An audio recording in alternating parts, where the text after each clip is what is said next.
Hello, meow meow.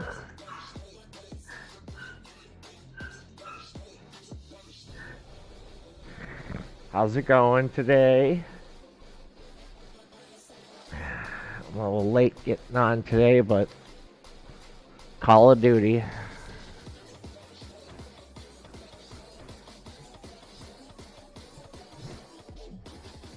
Ah.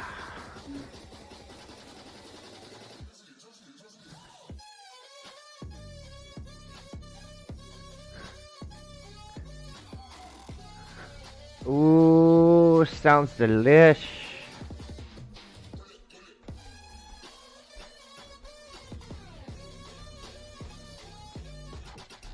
I don't know what is going on. Why I have to keep setting up this window capture. Oh, Call of Duty is an excuse for everything.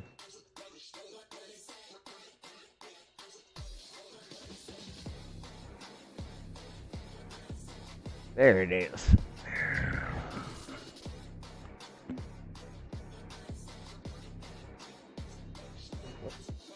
Yeah. Okay. Got that working. Let's make sure the prize wheel is all set up. Which it seems to be.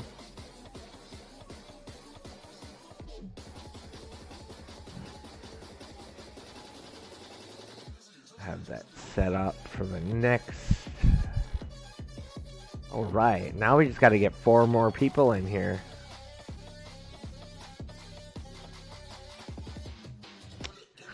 So make sure you shill my channel on all your social medias. And yeah.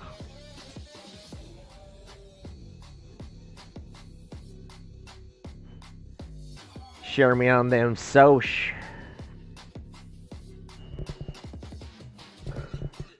Excuse me.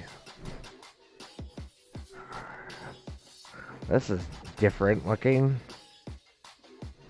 I love West Virginia mountains. Okay. I do too. I love mountains. So much fun. What am I gonna do here? I don't think it's gonna work that great. But let's just do this. Quick solution to oh no, I could have put Kron Spirit of the Forest, that would have worked.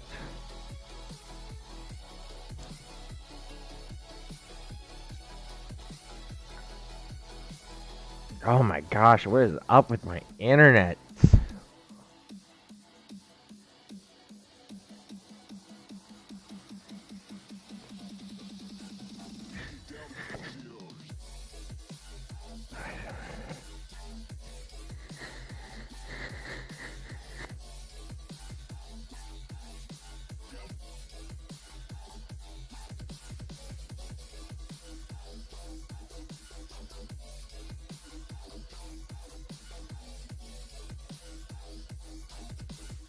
And I'm gonna lose.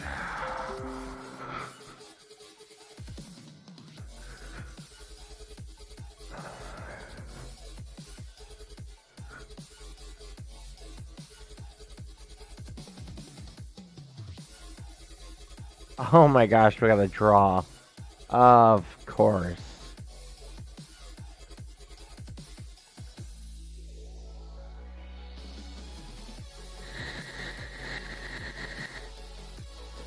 What the hell is going on here? Why are you not loading all the way? Stupid screen.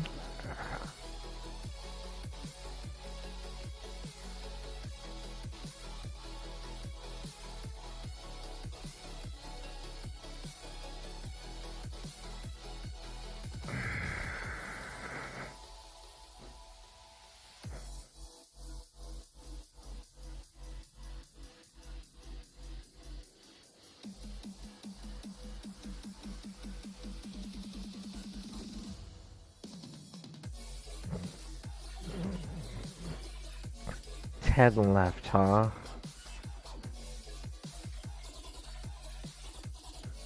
Let's see if this works.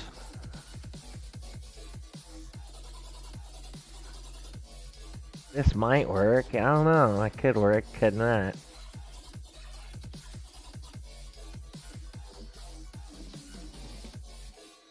Wonder where Cap has been. It's been like 3 days since he last showed up. And he didn't even show up for the Zen Sports tournament yesterday.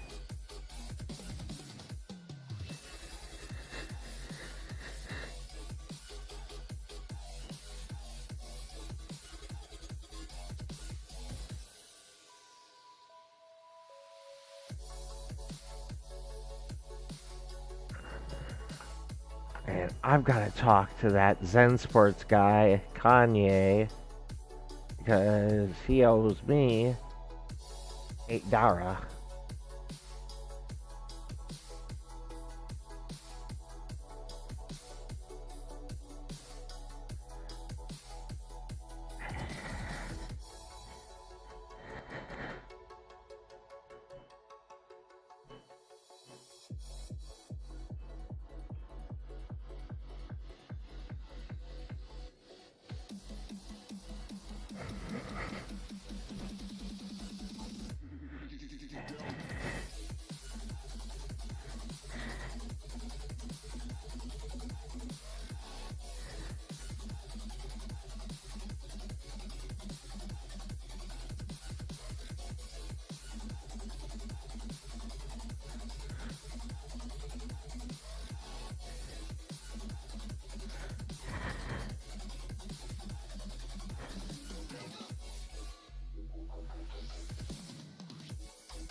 I'm sure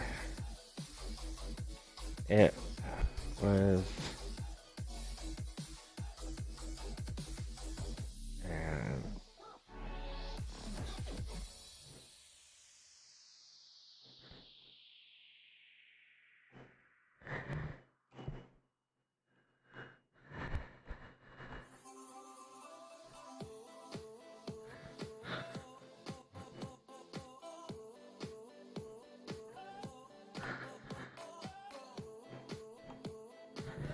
and wanted to bring this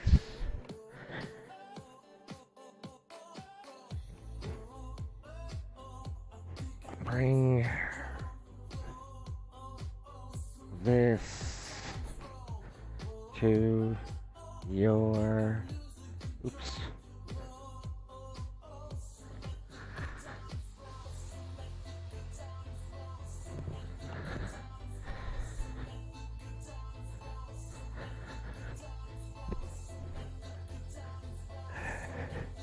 What's up, Jet? Welcome back. Thank you for joining us. Sorry, I was just typing, so I was, distracted. How are you doing today?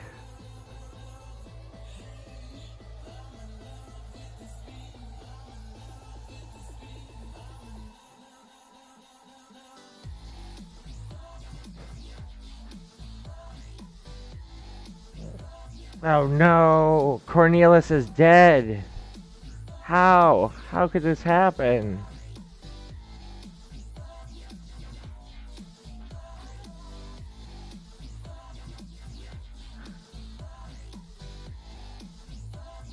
Oh no, how could I lose?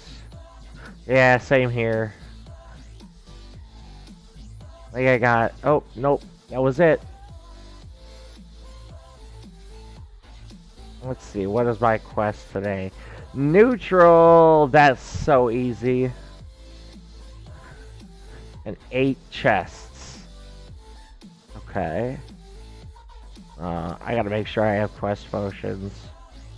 Because I don't know if I do. Oh good, I have 5 days left.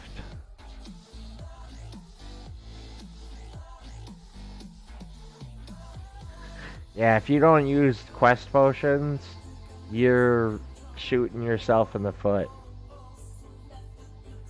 Because those extra 5 chests could be those ones that have that gold foiled legendary or epic.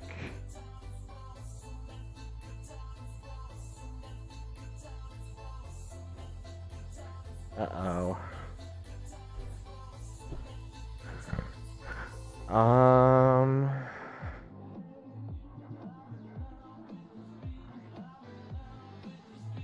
I'm in love with a stripper. Something's going on. My internet's acting all funky right now, or it's not loading everything correctly.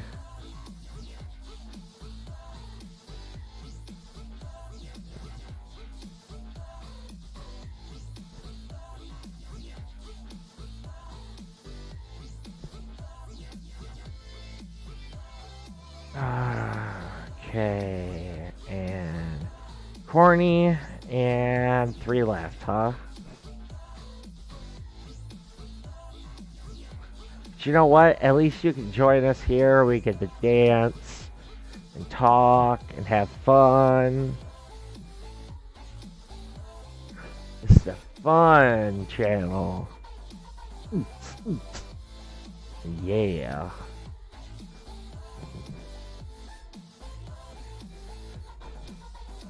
Disco. Oh man, that just reminded me of that Adam Sandler movie where he plays that like Rambo Jew, or don't mess with the Zohan. That was it. Yeah, that was a funny movie. Probably one of his not funniest, but funnier movies.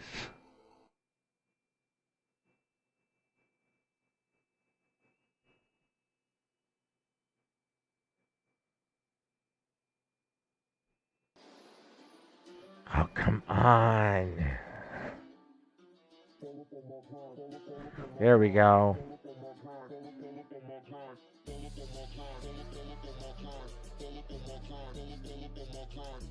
It's okay.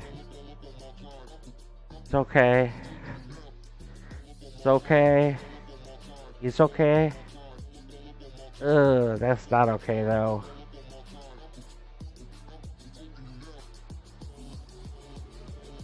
Shit. I'm gonna lose to a damn ice cube again.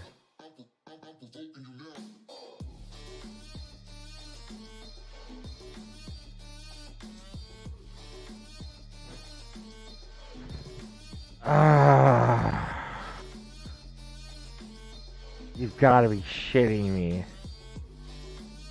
This game pisses me off almost as much as Call of Duty at times.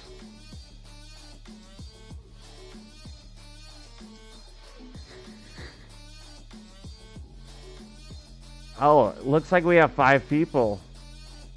So, hey, don't be shy. Say something. Let me know who you are. Because if you don't let me know who you are, I can't add you to the prize wheel. So just say hi, or, type I, if you want to win a prize. But I'd prefer if you say hi, so I could talk to y'all.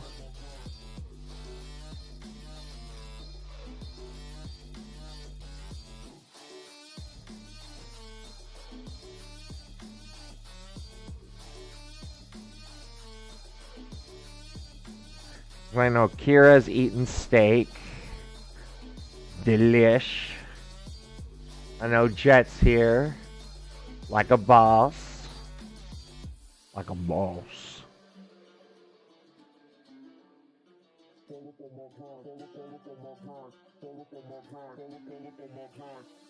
Aha.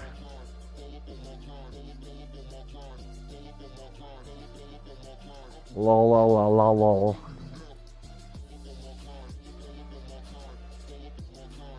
Oh my gosh, could you go any slower, internet?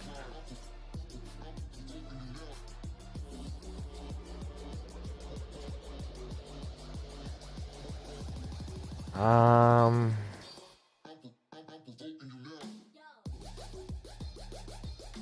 I don't think they got. Yeah, they definitely don't have llama.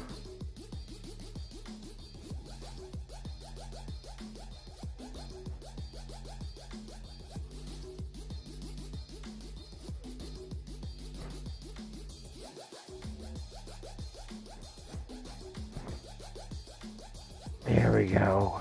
Knock his ass out. I win.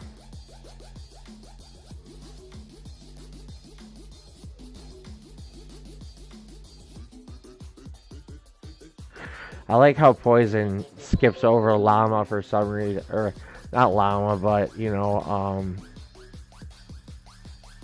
flesh golem sometimes. I don't understand it, but the proc just doesn't hit.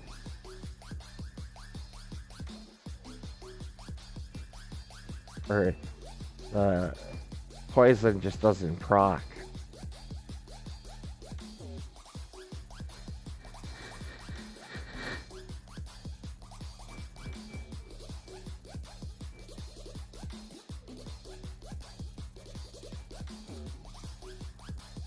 Okay. You know what? I'm skipping this song. This is kind of obnoxious.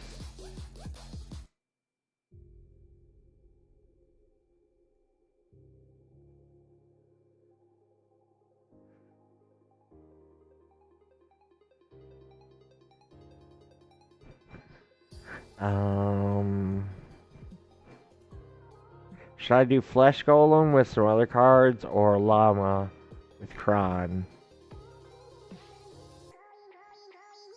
What do you guys think?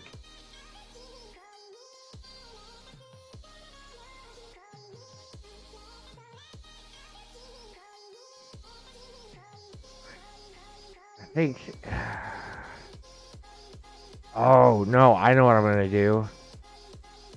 Him and him. Well, her. There we go. That's a good combo.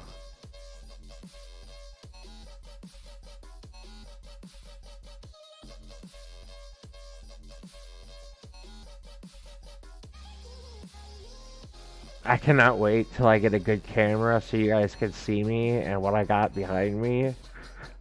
Have you ever heard of displates.com? Or sorry, displate.com?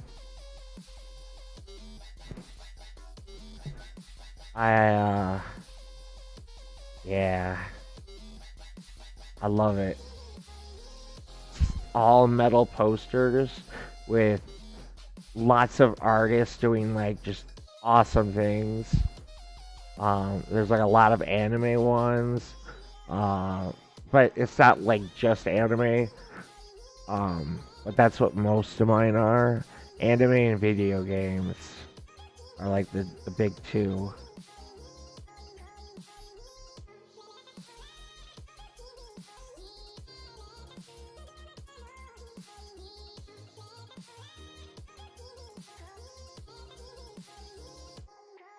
Oh my gosh.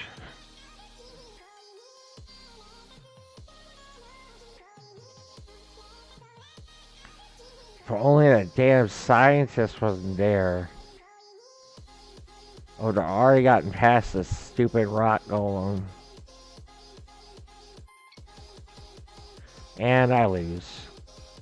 Fudge. Fudge! Where's my fudge?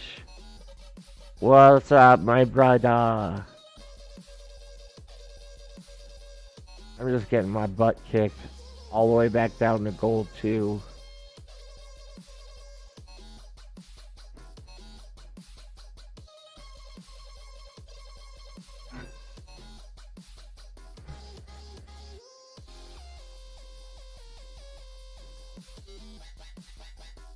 Yeah, my butthole's tight. Tight butthole.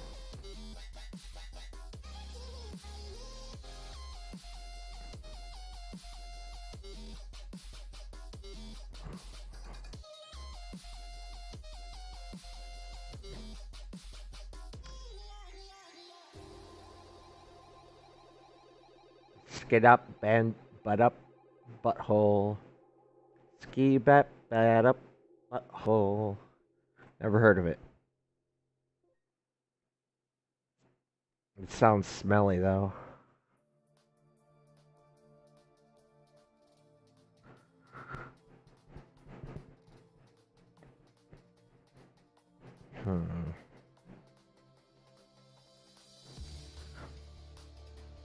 Without the skills, most of these guys are just trash.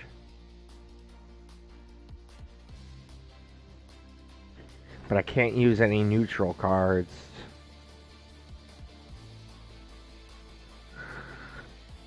Yeah, that'll work.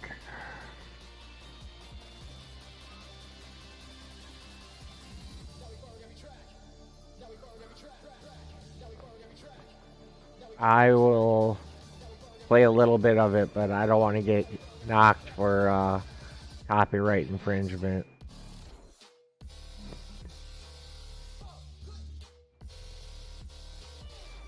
Get a strike against my stream by the almighty dictators.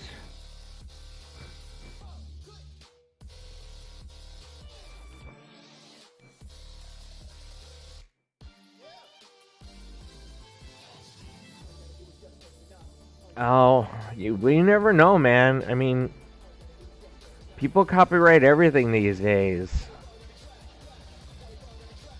I should have put Caladoom out first.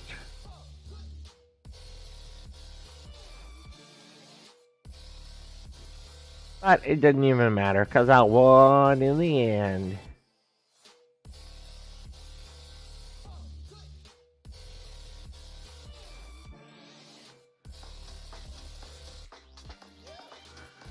Yeah, he's definitely got this copyrighted.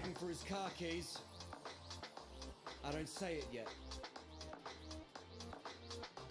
And when he gets me off the couch to check underneath the couch cushions, I don't say it yet. No. And then when he says out loud, I wonder where my car keys are, I still don't say it. But then he asks me, do you know where my car keys are? I look at him in his face and I say, have you checked your vitals? I have not seen your keys since you're asking me. You better check out that butthole. Because I'm not serious, I don't think it's up inside your big brown business. But a funnier thing to say to someone who's lost their shit and is stressed out visibly. When I say the best man starting to sweat, I don't say it yet. When I see that little ring bearer cunt getting yelled at by his mum, oh, I still don't say it.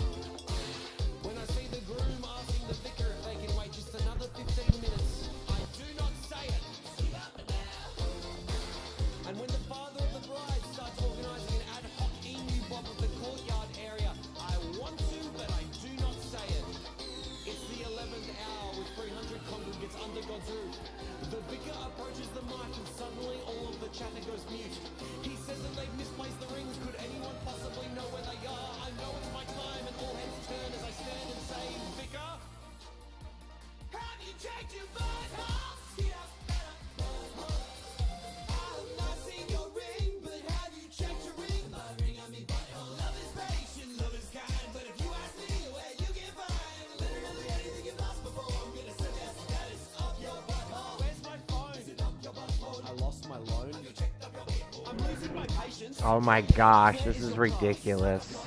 I just lost my grandma. Oh my god, I'm so sorry. Are you capable of not saying she's up my arsehole? Of course. My condolences. I'm not looking for a silly joke right now. Yeah. Honestly, just like a shoulder to... How do you check your Butthole. Yeah, there too.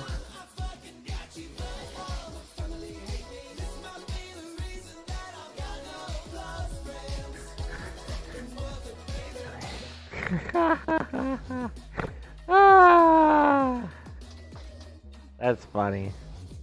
That was worth it.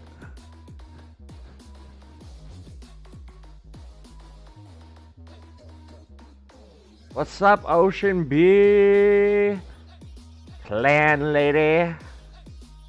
I'm assuming lady. I'm not sure. I don't want to mispronounce anybody. Thank you for following, by the way. I wonder who's going to be my first subscriber. Ooh. Thank y'all. Thank y'all. I am glad my assumes did not make an ass out of me and an ass out of you. Oh no! So then, you know what? I'm just gonna have to live stream the AMA. What's up, Nardian? How you doing? Thank you for following. You rock. I want to have your babies.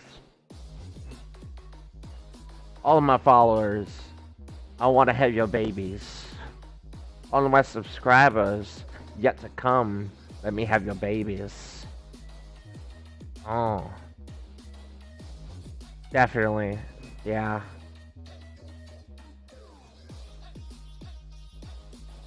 Oh no.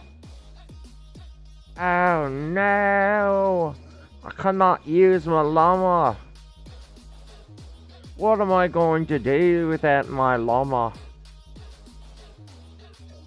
I guess we're going to have to go for speed. Speed over precision. With lots of health.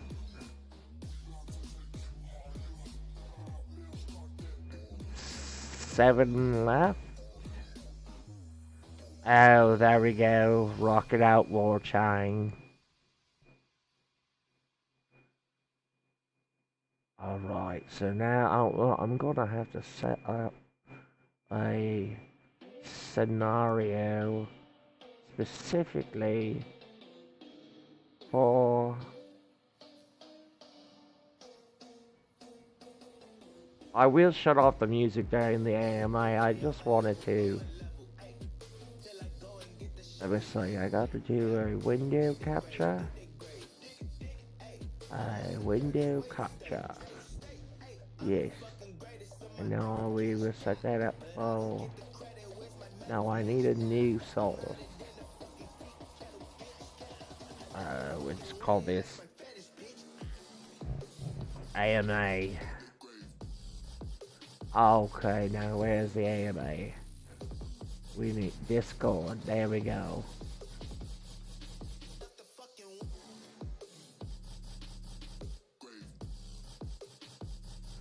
And then we'll just have to worry about the settings once the AMA starts. So, Kira, could you give me a heads up when we have about 5 minutes left?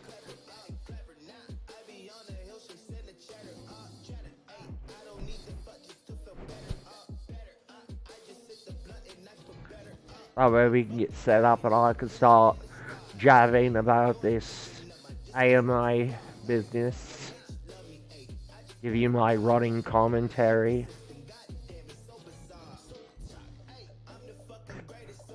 Oh man, that dragon spirit's gonna be the death of me.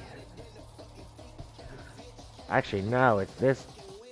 Fuck. Fuck you, Elmo. Oh, man. Oh well, it wouldn't have mattered anyways because I used a neutral card. Let's get a good one going.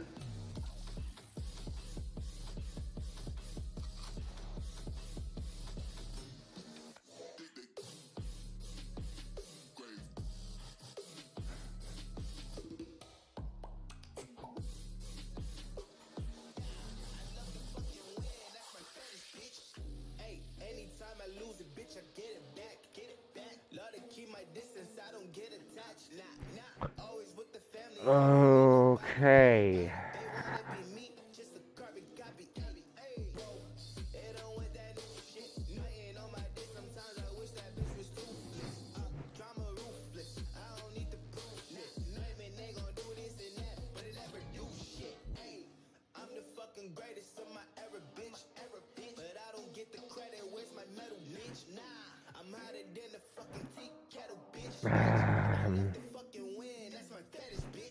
No.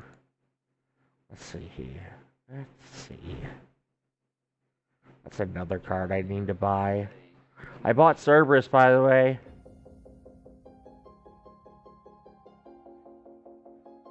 Ooh, we have 5. We have over 5 humans. That's very great. Very great. We will get to the giveaway shortly, my friend. We just need to have everybody that's watching. If you play Splinterlands, press I and hit enter, so that way I can know what your name is, and if your Twitch name is different than your Splinterlands name, put that instead.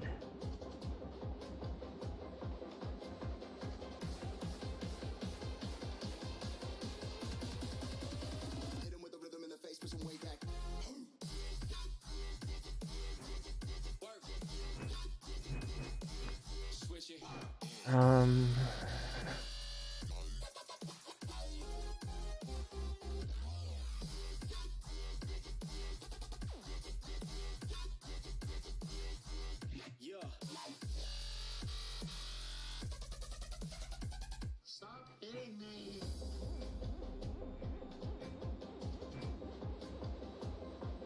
Wait, what?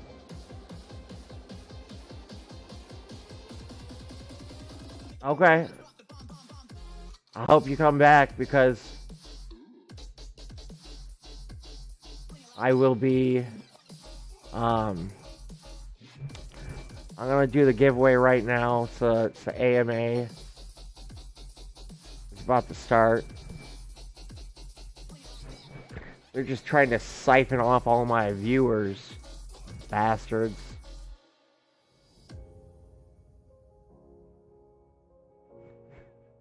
Okay, so we got Nardian, Jet, Kira, Ocean. There's, according to my screen, we have 2 more. So whoever else is out there, say something.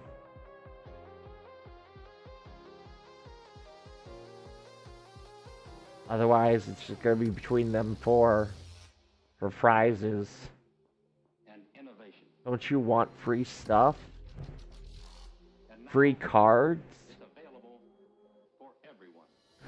Since I don't have the dark energy crystals to actually afford my prizes.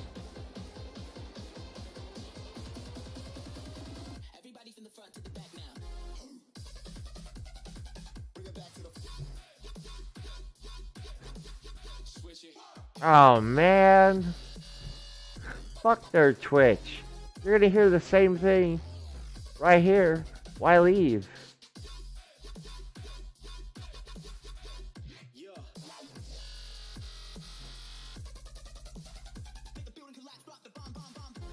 Welcome back. Okay, cool.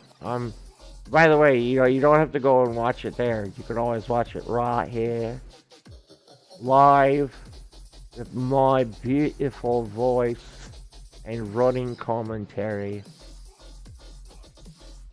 I need... Where's the background?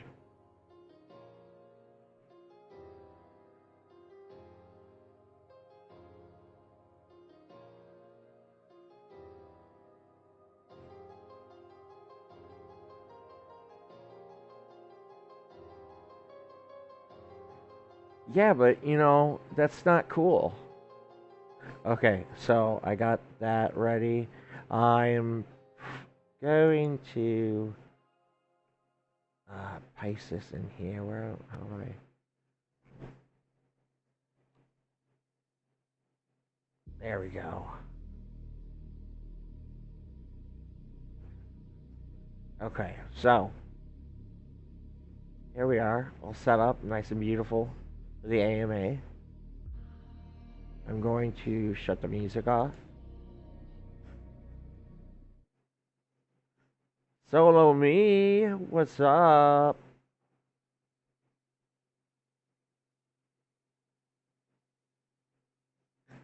How's it going, my brother acolyte? Okay, so we got a couple seconds for the AMA.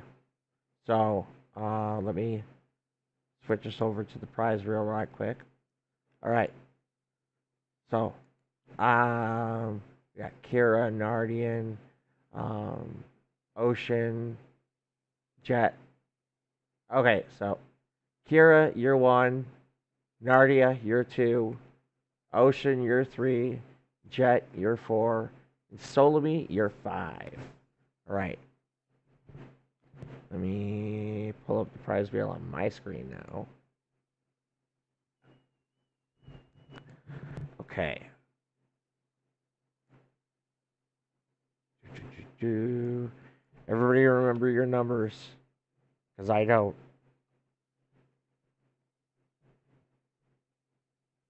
Ready? You have your numbers? Huh? Uh-huh. Uh-huh. Ocean, you were three. Jet, you were five. Woo! Highlight for luck. See, Jet knows what's up. And then five. All right, good. That means you guys are paying attention. Solo me, first time to the stream, and you win. Congratulations. Whoa, that's way too many prizes. Let's see what you win.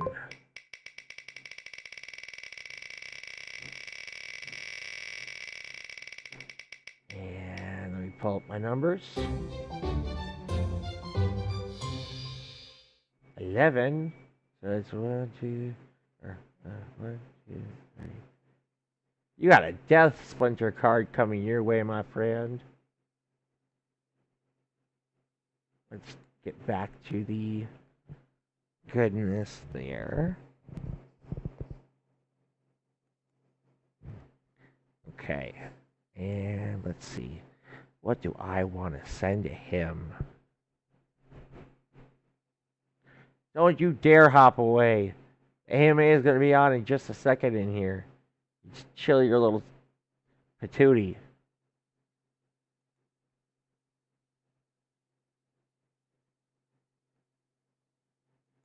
Ah, this is a good card. I will send you so sleepy. Come on, hit the eye. Fat fingers. There you go. Enjoy your bone golem.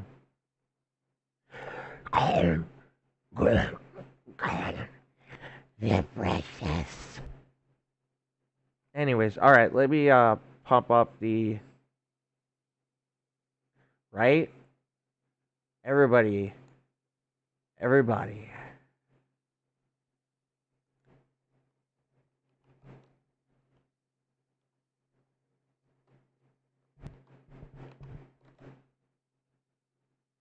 Okay.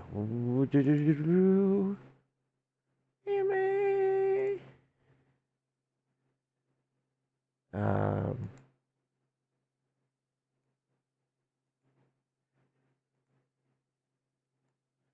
wait, hang on. How do I get in this?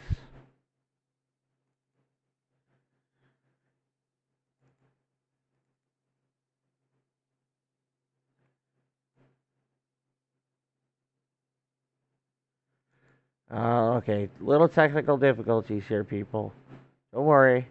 I will figure it out. Ah, here we go.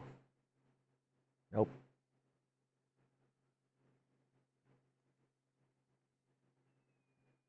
There it is. Okay.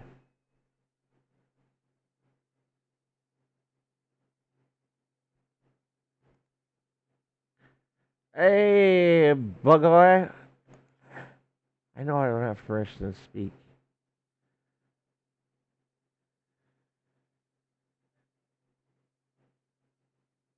Has it not started yet?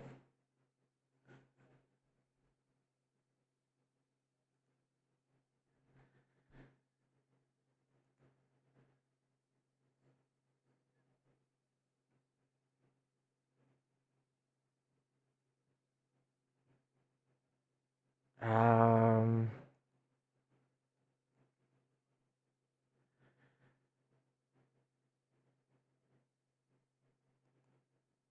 Okay, hang on.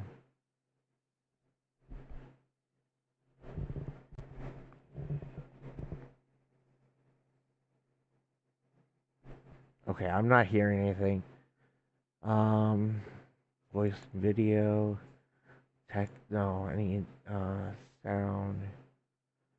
sound, sound.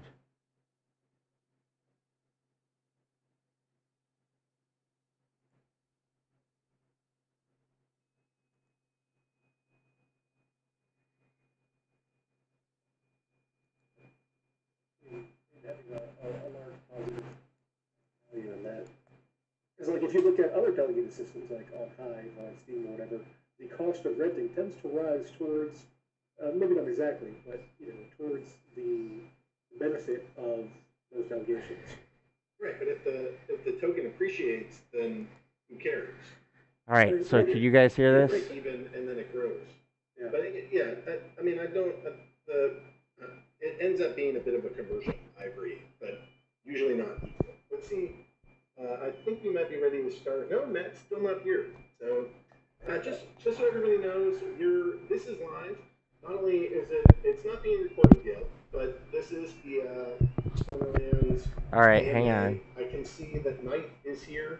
Knight, are you going to be able to be on a microphone? Can you Better? confirm that? Because I always like to let him on. All right. Well, Matt's doing his thing, and we don't quite need Matt to go get started with if we're going to do IGG. So I'm going to go. Let's go get. Better or not? Muted here, and shortly we'll get Matt on, and then we can go start the AMA. Any So I'm gonna Yeah, that's what it's on right now. Neil, is there anything you'd like to share with the audience while we're here, while we're live streaming but not yet recording? Hang on. I think that SPS plus lands is going to be like way bigger than anybody can even conceive at the moment. That's my personal opinion. Yeah, we'll see. We'll see if that's true. We'll see how that goes. Okay. Well, Neil, thanks for coming on. Thanks for talking us through a bit. It does seem like Matt is here. So let's get The raffle, I'm not collecting payment yet, but you can pay with crypto, dark energy crystals, PayPal, So Matt, anything and everything I'll accept. But I'm not taking payment until 90% of the tickets have been claimed. Couldn't understand why I couldn't hear anything. okay. Can you guys hear the AMA better? Knight, are you here? Yes, I am. All right, I'm going to go start the recording. We are already live. Hey, just before we start, we record this. This is, please don't do anything outlandish. Joking around. This is it's an AMA. Ask me anything. You are welcome to ask any question. You are allowed any opinion you want. The only thing we ask for I is need to know, does it sound better or not? Doesn't need to be perfect, but just like, let's keep swear words out of this. Let's keep offensive commentary out of this. Okay. If you're my buddy and you want to harass me outside of things, it's not like I'm against this entirely. I want to keep these AMAs pretty professional, the best that we can do on the internet in a crypto group. So, and moderators, if people have a difficult time dealing with that, please feel free to briefly kick folks. Or ban them from this room or something. Again, it's not the topic. You are welcome to ask us anything you want. It's just the delivery. If you don't like our opinions, you can say, "Hey, we don't like this thing," but don't be like, "Hey, you guys are freaking idiots and we hate your face and we don't like this thing." That's the difference. Keep the nastiness out. Anyways, I'm gonna get recording here. You guys are pretty familiar with this by now. Good evening, everybody. This is Agrode. We are currently going live. I'm one of the founders of Splinterlands. I'm here and joined by my fellow founder. Matt, do you want to say a quick hi to the people? Hello, everyone. Happy to be here as always. All right. So this is a Ask Me Anything. The audience is welcome to ask us anything. There's already questions. If you're asking AMA questions, please put question in big, bold, maybe all caps or literally bold up the front. I would love to have that happen so that when I'm scrolling through, it's easy to find this stuff. I want to go start with Knight. Knight is from the Yield Guild Games community. And maybe, Knight, do you want to go, come talk to us a little bit about how your community is doing, how you guys are growing, what your plans are, anything else that's sort of relevant to your life these days, and just give us a little recap of how YGG is doing. Sure. So let's see. So YGG, as just a reminder for anybody who doesn't know, is a like a metaverse gaming guild. Our mission is to onboard players into the play to earn metaverse. With respect to Splinterlands, demand continues to be really robust. I think there's been some problems with one of the other major games that the guild plays, and so there's been a lot of kind of crossover demand for people looking for things to do. While there's been outages and things, which, by the way, I hope you guys are ready to scale, because you may find yourselves in a similar position of needing to throw emergency resources on scaling at some point soon. But anyway, yeah. So we're continuing to onboard people really regularly. This was the first season that I guess we've done a full season with delegations in play and the rental system live, and that's been very instructive. Honestly, we designed the delegation system pre-rental system, and it hasn't aged well. It's actually a lot of manual effort to look at people's collection and try to delegate to them a good series of cards, and then maintain that and track their progress. The rental market kind of does all that for us in terms of if people aren't not going to pay for cards if they're not using them. So we're actually going to move away from delegations and try to come up with other plans to education, supporting people, community stuff, and of course continue to onboard people. But we're going to be kind of discontinuing the delegation program after this season, and so expect to see all of Agrode's cards back on the market. How do you feel about that, Agrode? A little mixed. I actually really like the idea that all my cards are going to go help players. But my next hope, I'm involved with the Hive Engine ecosystem too, and one of the things that I try to get there is value for anybody that is creating tokens on that platform. So I think I'm going to go take my that collection and allow people to rent cards using basically any of the tokens that are found on the Hive Engine ecosystem, which could be dark energy crystals, or it could be Leo, or it could be Hive, or Swap.Hive in this case. It could be PAL, and I'm just going to try to be really open and accepting of all of these things, because if I can help back these tokens, then those communities can help thrive, and if they start thriving, then that we're all tied together, so that's going to lift all of us. And if worst case scenario, I end up with a bunch of coins that nobody wants or uses, but if my cards weren't rented anyways, and I don't think it's a big deal. So hopefully, if your guys are renting cards and just doing it through small delegations, following advice of Yasik, and JR Vacation sent me a post from one of his friends. Again, one of these, I call them Splinterlands love stories, where you come in, you're brand new, you rent a bunch of cards for cheap money and make it the gold, diamond, or champion, and make back your investment in a day, and then you have a couple weeks to play in the season, and it just compounds. So the rental prices to me are inexpensive, and there's still plenty of chance to earn. And this is still pre-SPS launch, or the Splinter Shards token launch, which is like a whole additional reward pool. And then literally when we get to the modern format and we add another format, we're doubling the Dark Energy Crystal reward pool. There's a lot more rewards to come. Land is coming. So there's going to be tons of opportunities to rent cards, rent land.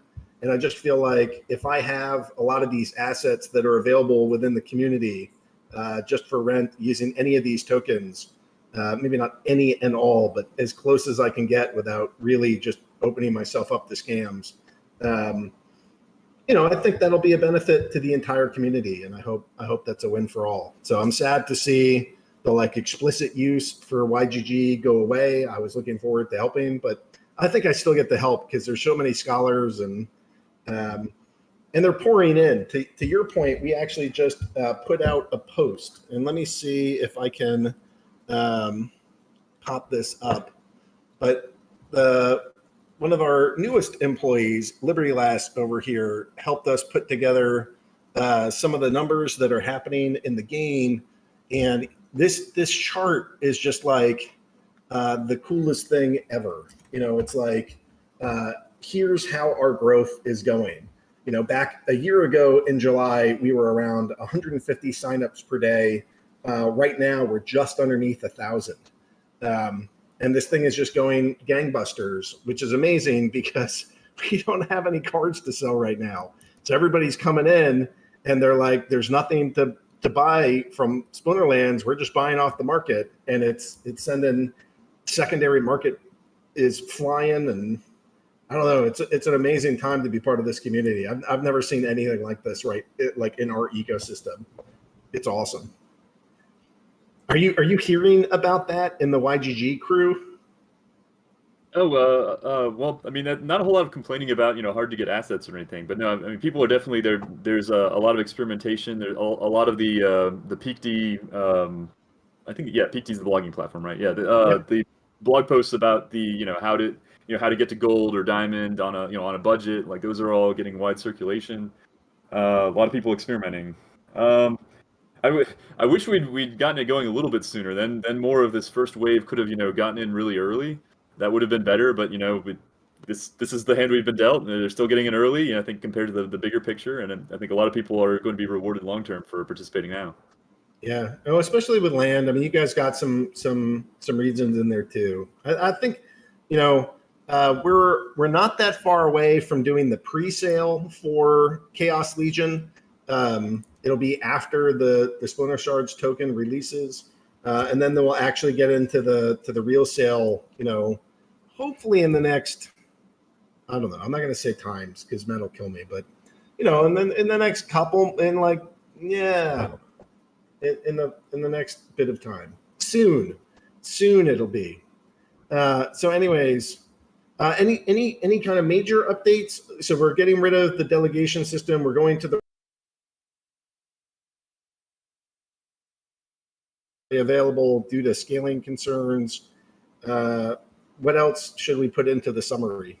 Well, I mean, I don't know if there's anything worthy of being in the summary. We are, so just as an organization, we're kind of heads down. We've got our own token sale here in about a week and a half. Which is, it's sort of like a DAO of DAOs is kind of the idea, with each game being a sub DAO, which I intend to help found the sub DAO for Splinterlands once we, figure out our play to earn model, or rather our earning on top of play to earn model for YGG, which I think might come a little bit later with lands and staking, but that's where we're ultimately headed. So expect there will be a sub DAO of YGG devoted to Splinterlands as soon as we can figure out how to do that. That's awesome. All right. Well, maybe you and I should talk after this because I have some ideas. Awesome. Yeah. Okay. Well, thanks for coming on, Knight. Thanks for having this conversation. Thanks for helping to merge these two communities.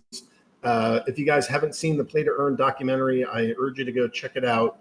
And honestly, it's been killer to have that big giant community come join us, and I feel like it brings just a whole nother level to our game and a whole nother set of players, and it's really showing in our growth, and much to be grateful for and thankful for. So now that Night is done, let me just kind of give my bird's eye view of every single metric that I track is going off the charts. Every single thing that I have to offer, except a handful of dice and skins, are gone. So there's the shelves are bare at Splinterlands. We're seeing card prices have risen sharply over the past period of time. No discussion of what might happen in the future, but We have certainly seen asset prices climb recently. We've seen 30,000 rental contracts in the first 10 days or so of the new rental system. And that leads to more than $100,000 worth of rentals going out to players. Tournaments are at the highest level they've ever been. We're at nearly $300,000 of tournament prizes that have gone out.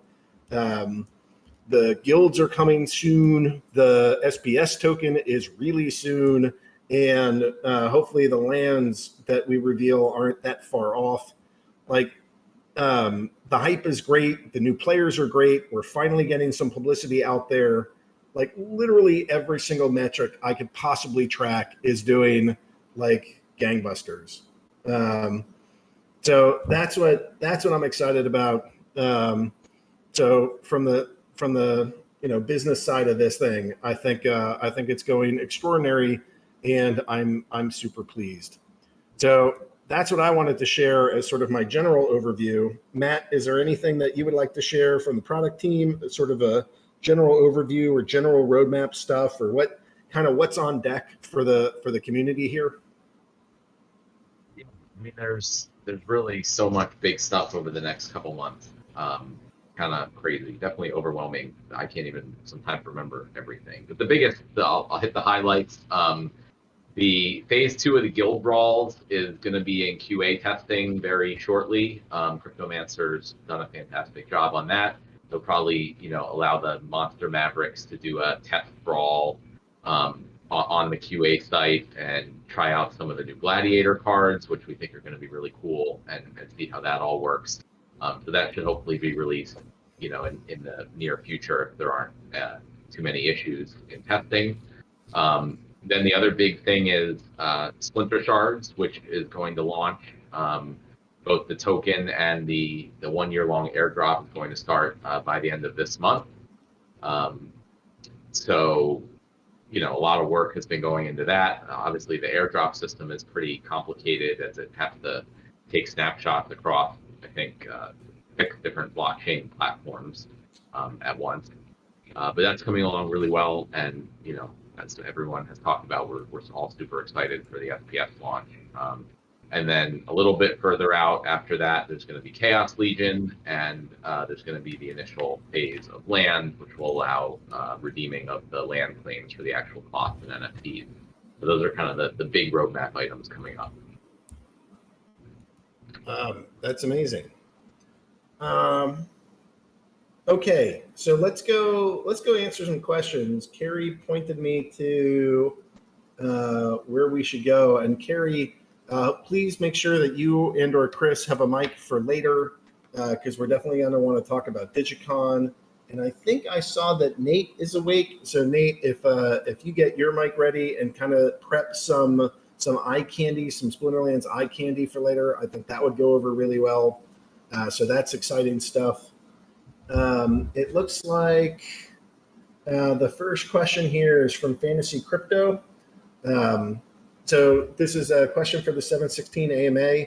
Will land claims for land pools be split up before the daily SPS airdrop? So if you own a tract or a region, will you be able to break that down into something smaller before the SPS airdrop starts? We've addressed this a few times, but it's good to go over it again. They won't be able to be split up until the first phase of land is released, which will definitely be after the SPS airdrop starts. But that should not be an issue for people who have land pools, because whoever is holding the region token, is the one who will just have to split up the SPS rewards from that region token among the people in the pool. So I might suggest that they put the region token in a separate account that only has that token and nothing else. And then it'd just be very easy to just take the SPS earnings in that account and split them up, to the people in the pool. Will that account have to have a spell book, or will it be able to earn SPS even if it doesn't have a spell book? Good question. No, it does not need to have a spell book. It doesn't need to have anything.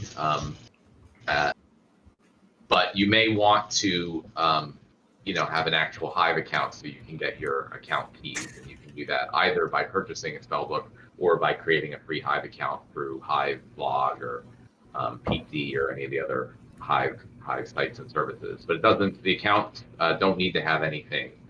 They don't need to make any purchases. If they have any assets, they'll be eligible for the SPS rewards. Awesome, thank you. All right, Jarthy's asking chaos questions. Will the pack price increase as you were planning to increase the rewards for players by SPS tokens? If the SPS token and playing rewards go crazy high and causes a rush on Chaos Legion, would you be fine with the super fast sellout? Would you do anything to make sure Chaos Legion lasted a certain amount of time so you don't have to immediately start developing another edition? Or is this something you like spending time on? So pack increases. Do you imagine that we're going above $2?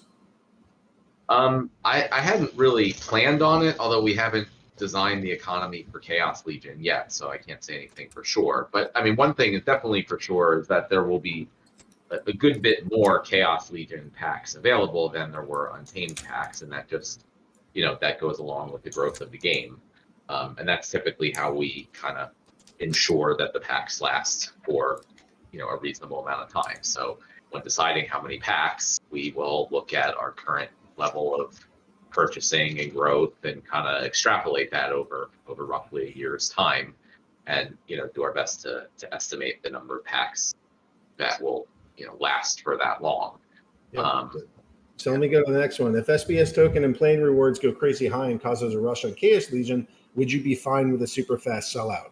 I imagine there might be two different answers here. The sales and business guy says yes, that would be amazing. Matt, the developer, says, I mean, it's just unrealistic. Again, we're gonna factor in, our expected growth in demand with the amount of packs. So, we'll try to target a year. Maybe it will be half that or something, which would be, great. Again, it would mean the business is growing very well, and we'll deal with that. We'll figure out the best way forward at that point. But also at that point, hopefully, the DAO will be live, and a lot of this will be in players' hands to kind of vote on if or when a new edition will come out, and some of the details of that. So that's kind of what I look forward to. All right, I'm going to skip that next question because I feel like we addressed it with an hour or the 1 year time frame.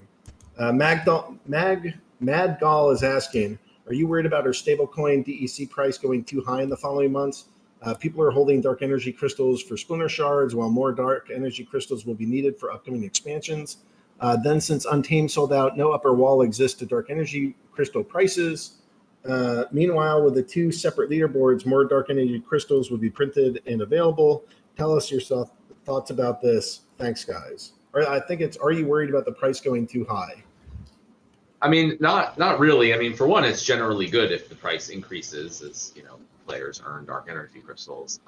Obviously, if it goes like ridiculously high, that, wouldn't be great for the game, as it's intended to be relatively stable. But as you mentioned in the question, typically what happens is the amount of rewards will increase as the price increases, and as we add new things to the game and there's more demand and all that stuff. And that's generally will serve as some selling pressure to keep the price relatively stable, which is how these sort of algorithmic type stable coins work. It's, when there's increased demand, then increased supply gets created. But the difference between like fiat currencies and algorithmic stable coins is that instead of like the government benefiting from the increased demand, the players do. And it's not because your token price goes up, but it's just because you earn more of those tokens through playing. So as there's more demand for dark energy crystals, more dark energy crystals are given out as rewards, and that means players earn more dark energy crystals. So and I just, some of this design, it puts us in a category of DeFi, and we're kind of gamified DeFi. So we try to, Matt more than me, but we look at other tools and resources that are part of the ecosystem and figure out how do we bring in the best of what's working in other places, and how do we avoid the pitfalls that we've seen in other areas.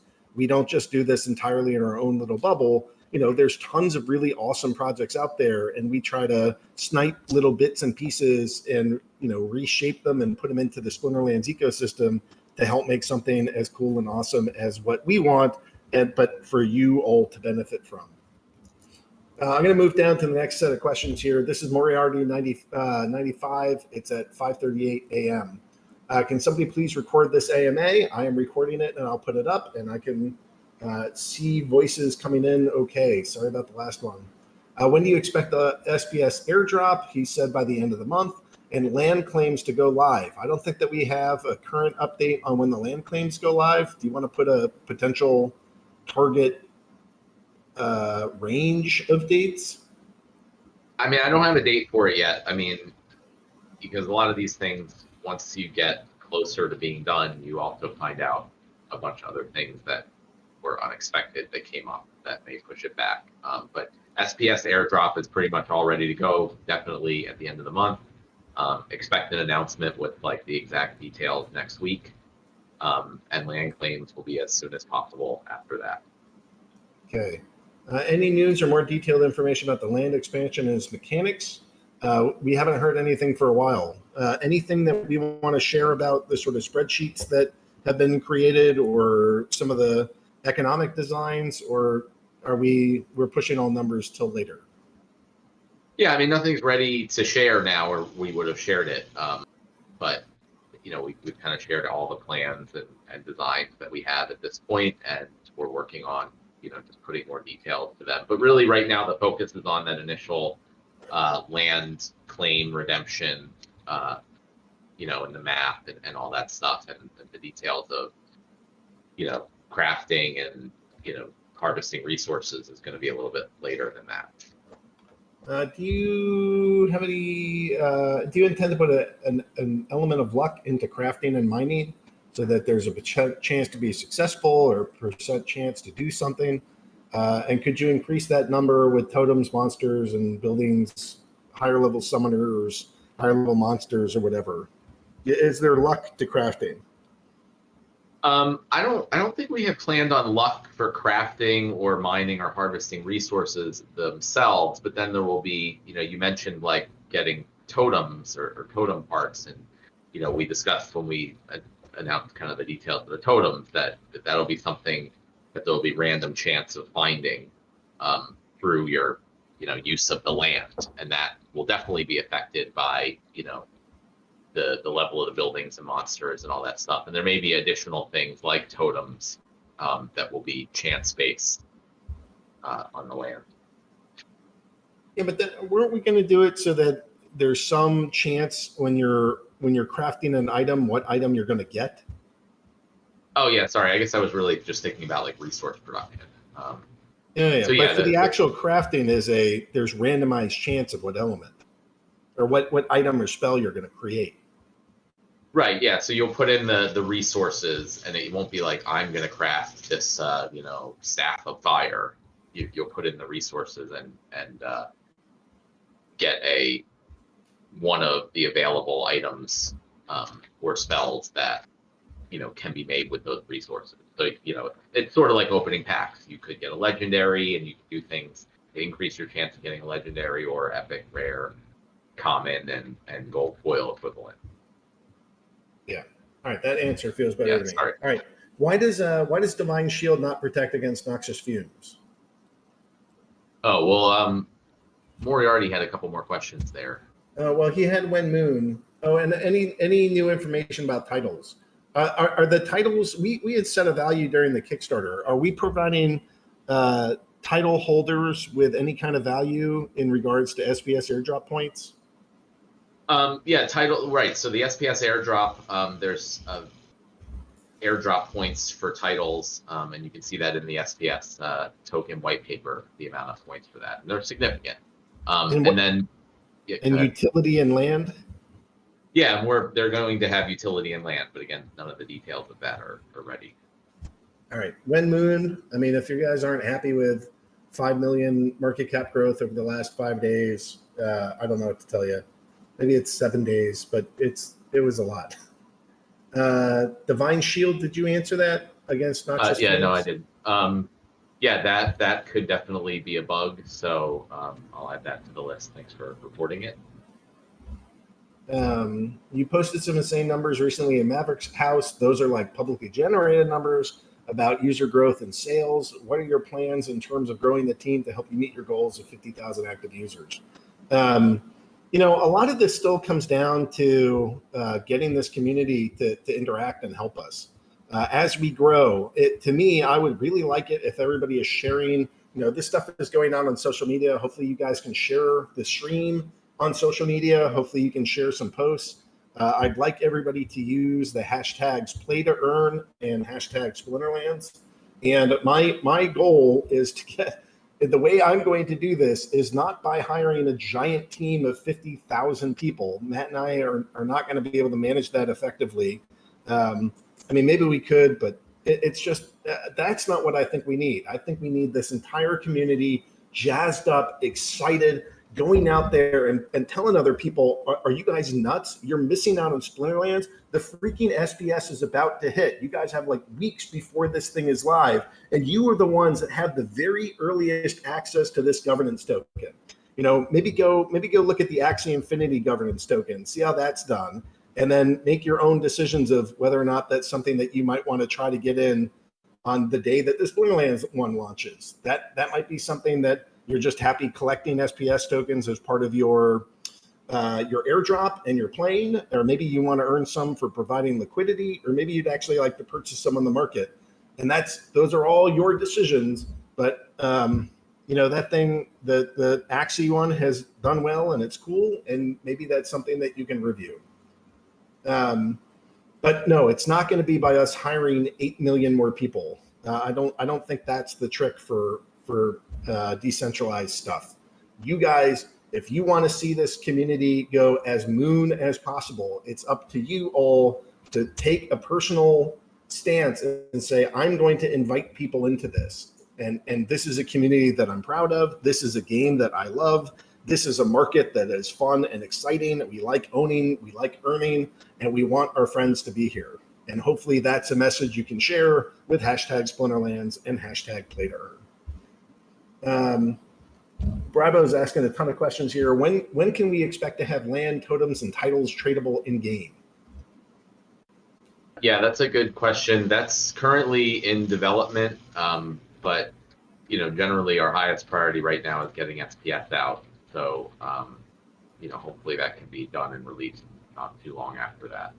Yeah, and then Atomic Hub will come after that, because it's not like we're just going to hold them here.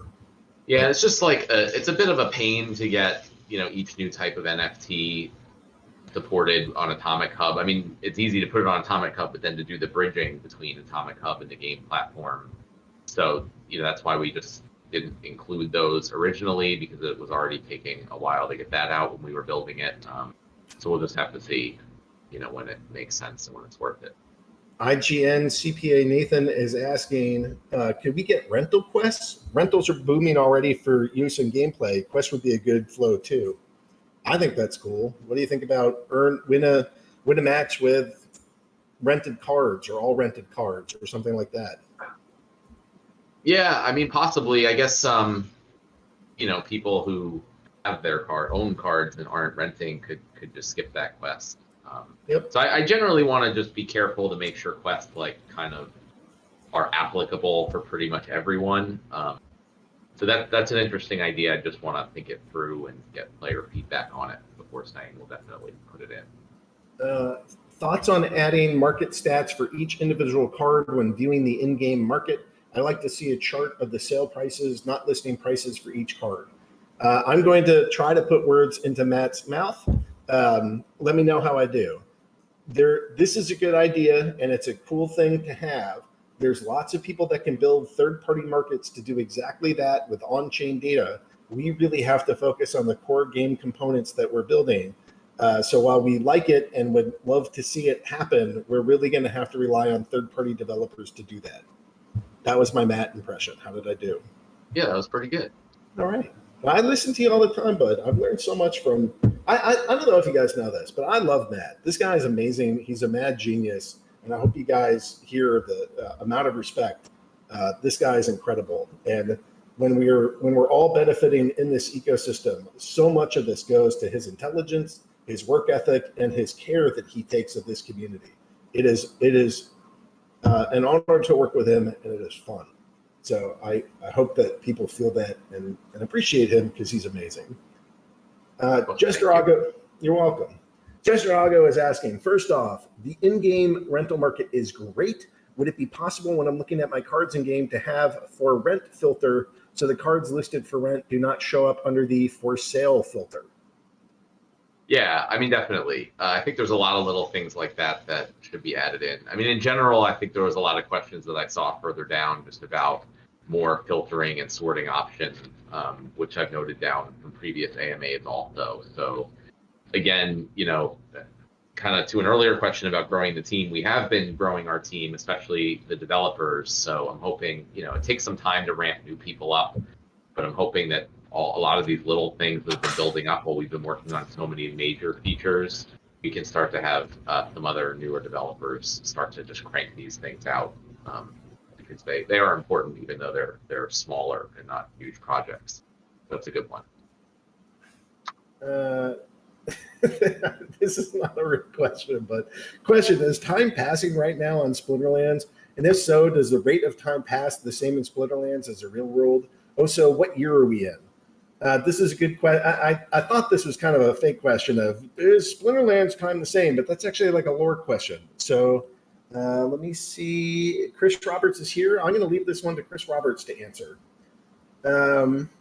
Okay, so SPS is going live with liquidity on dexes before the airdrop. Do we know when?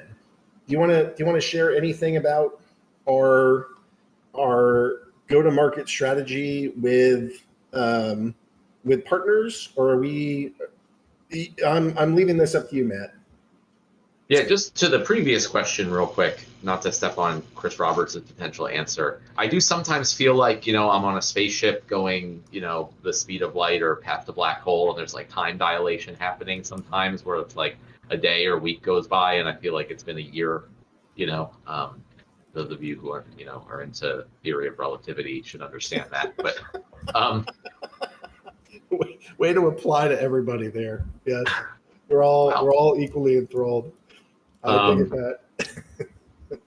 Yeah, watch the movie Interstellar if you want to see some crazy stuff with that. Anyway, as far as SPS going live, the liquidity and the airdrop are pretty much planned to start around the same time. I think initially we thought we might create the token and release it and start the liquidity pool first, but at this point it's probably going to be at the same time. Which will be in the last week of July, which is coming up pretty soon. And next week, we're planning to announce all the full details of that.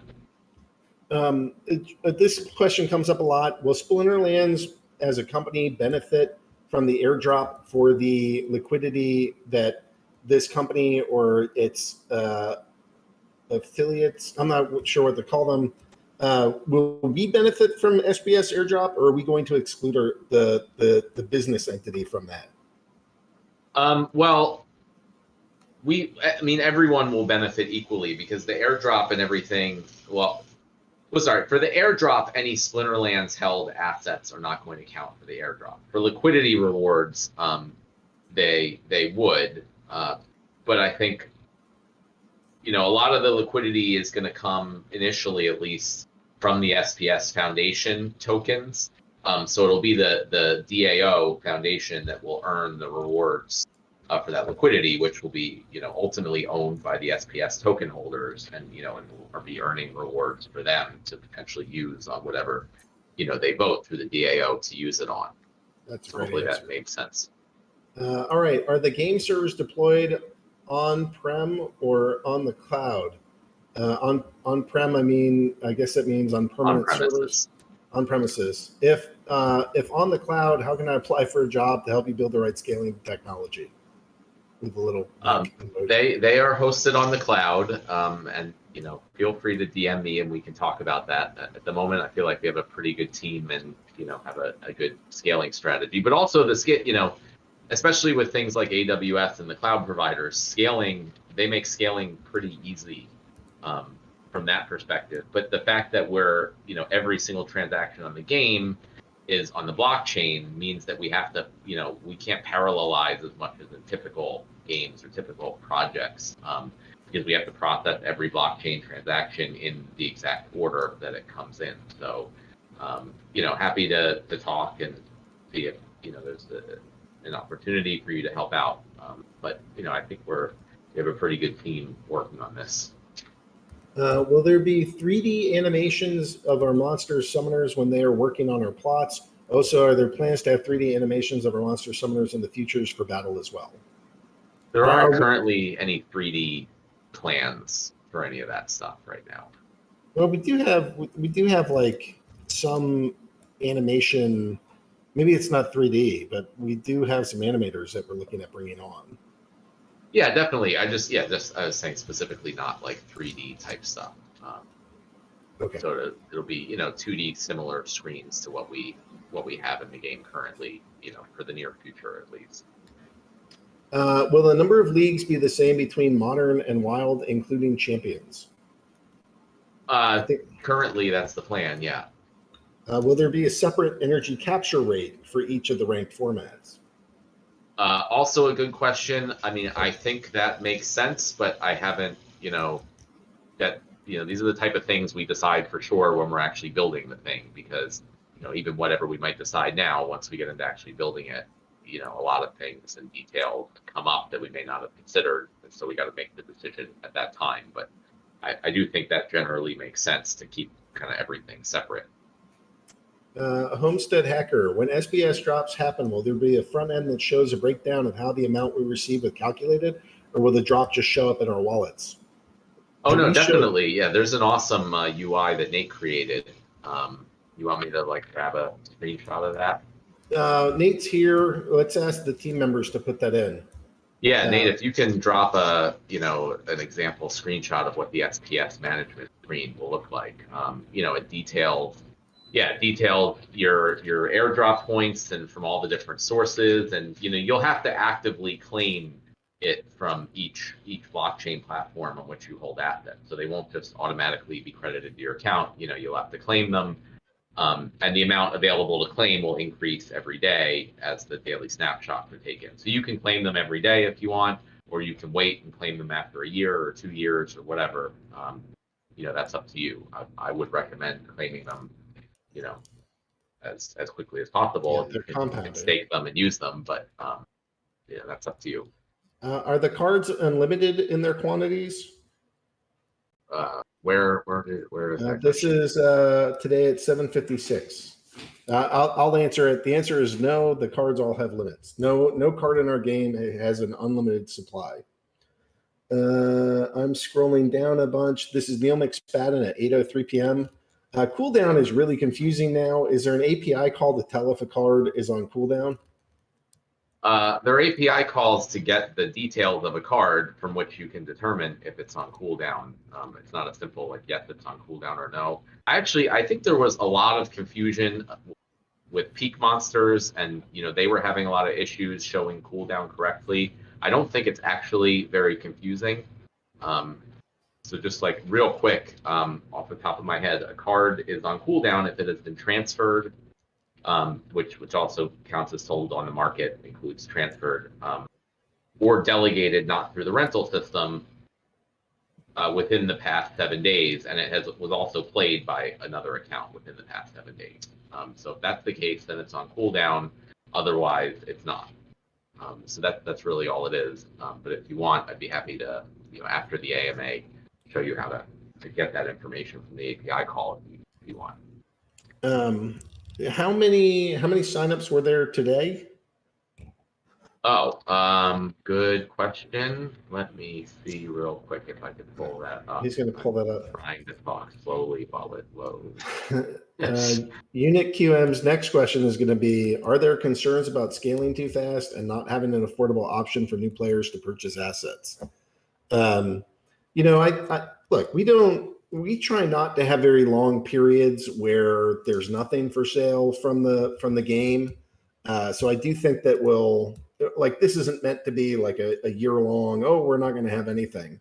Like we really think it's important to make it affordable for new players to join the ecosystem, to have this, modern format where you're not required to have the mega stack of everything. You can compete, maybe you're only a bronze league, but you can compete with like $20, which in some countries is still a lot of money, but then you can rent cards and there's all kinds of ways around it.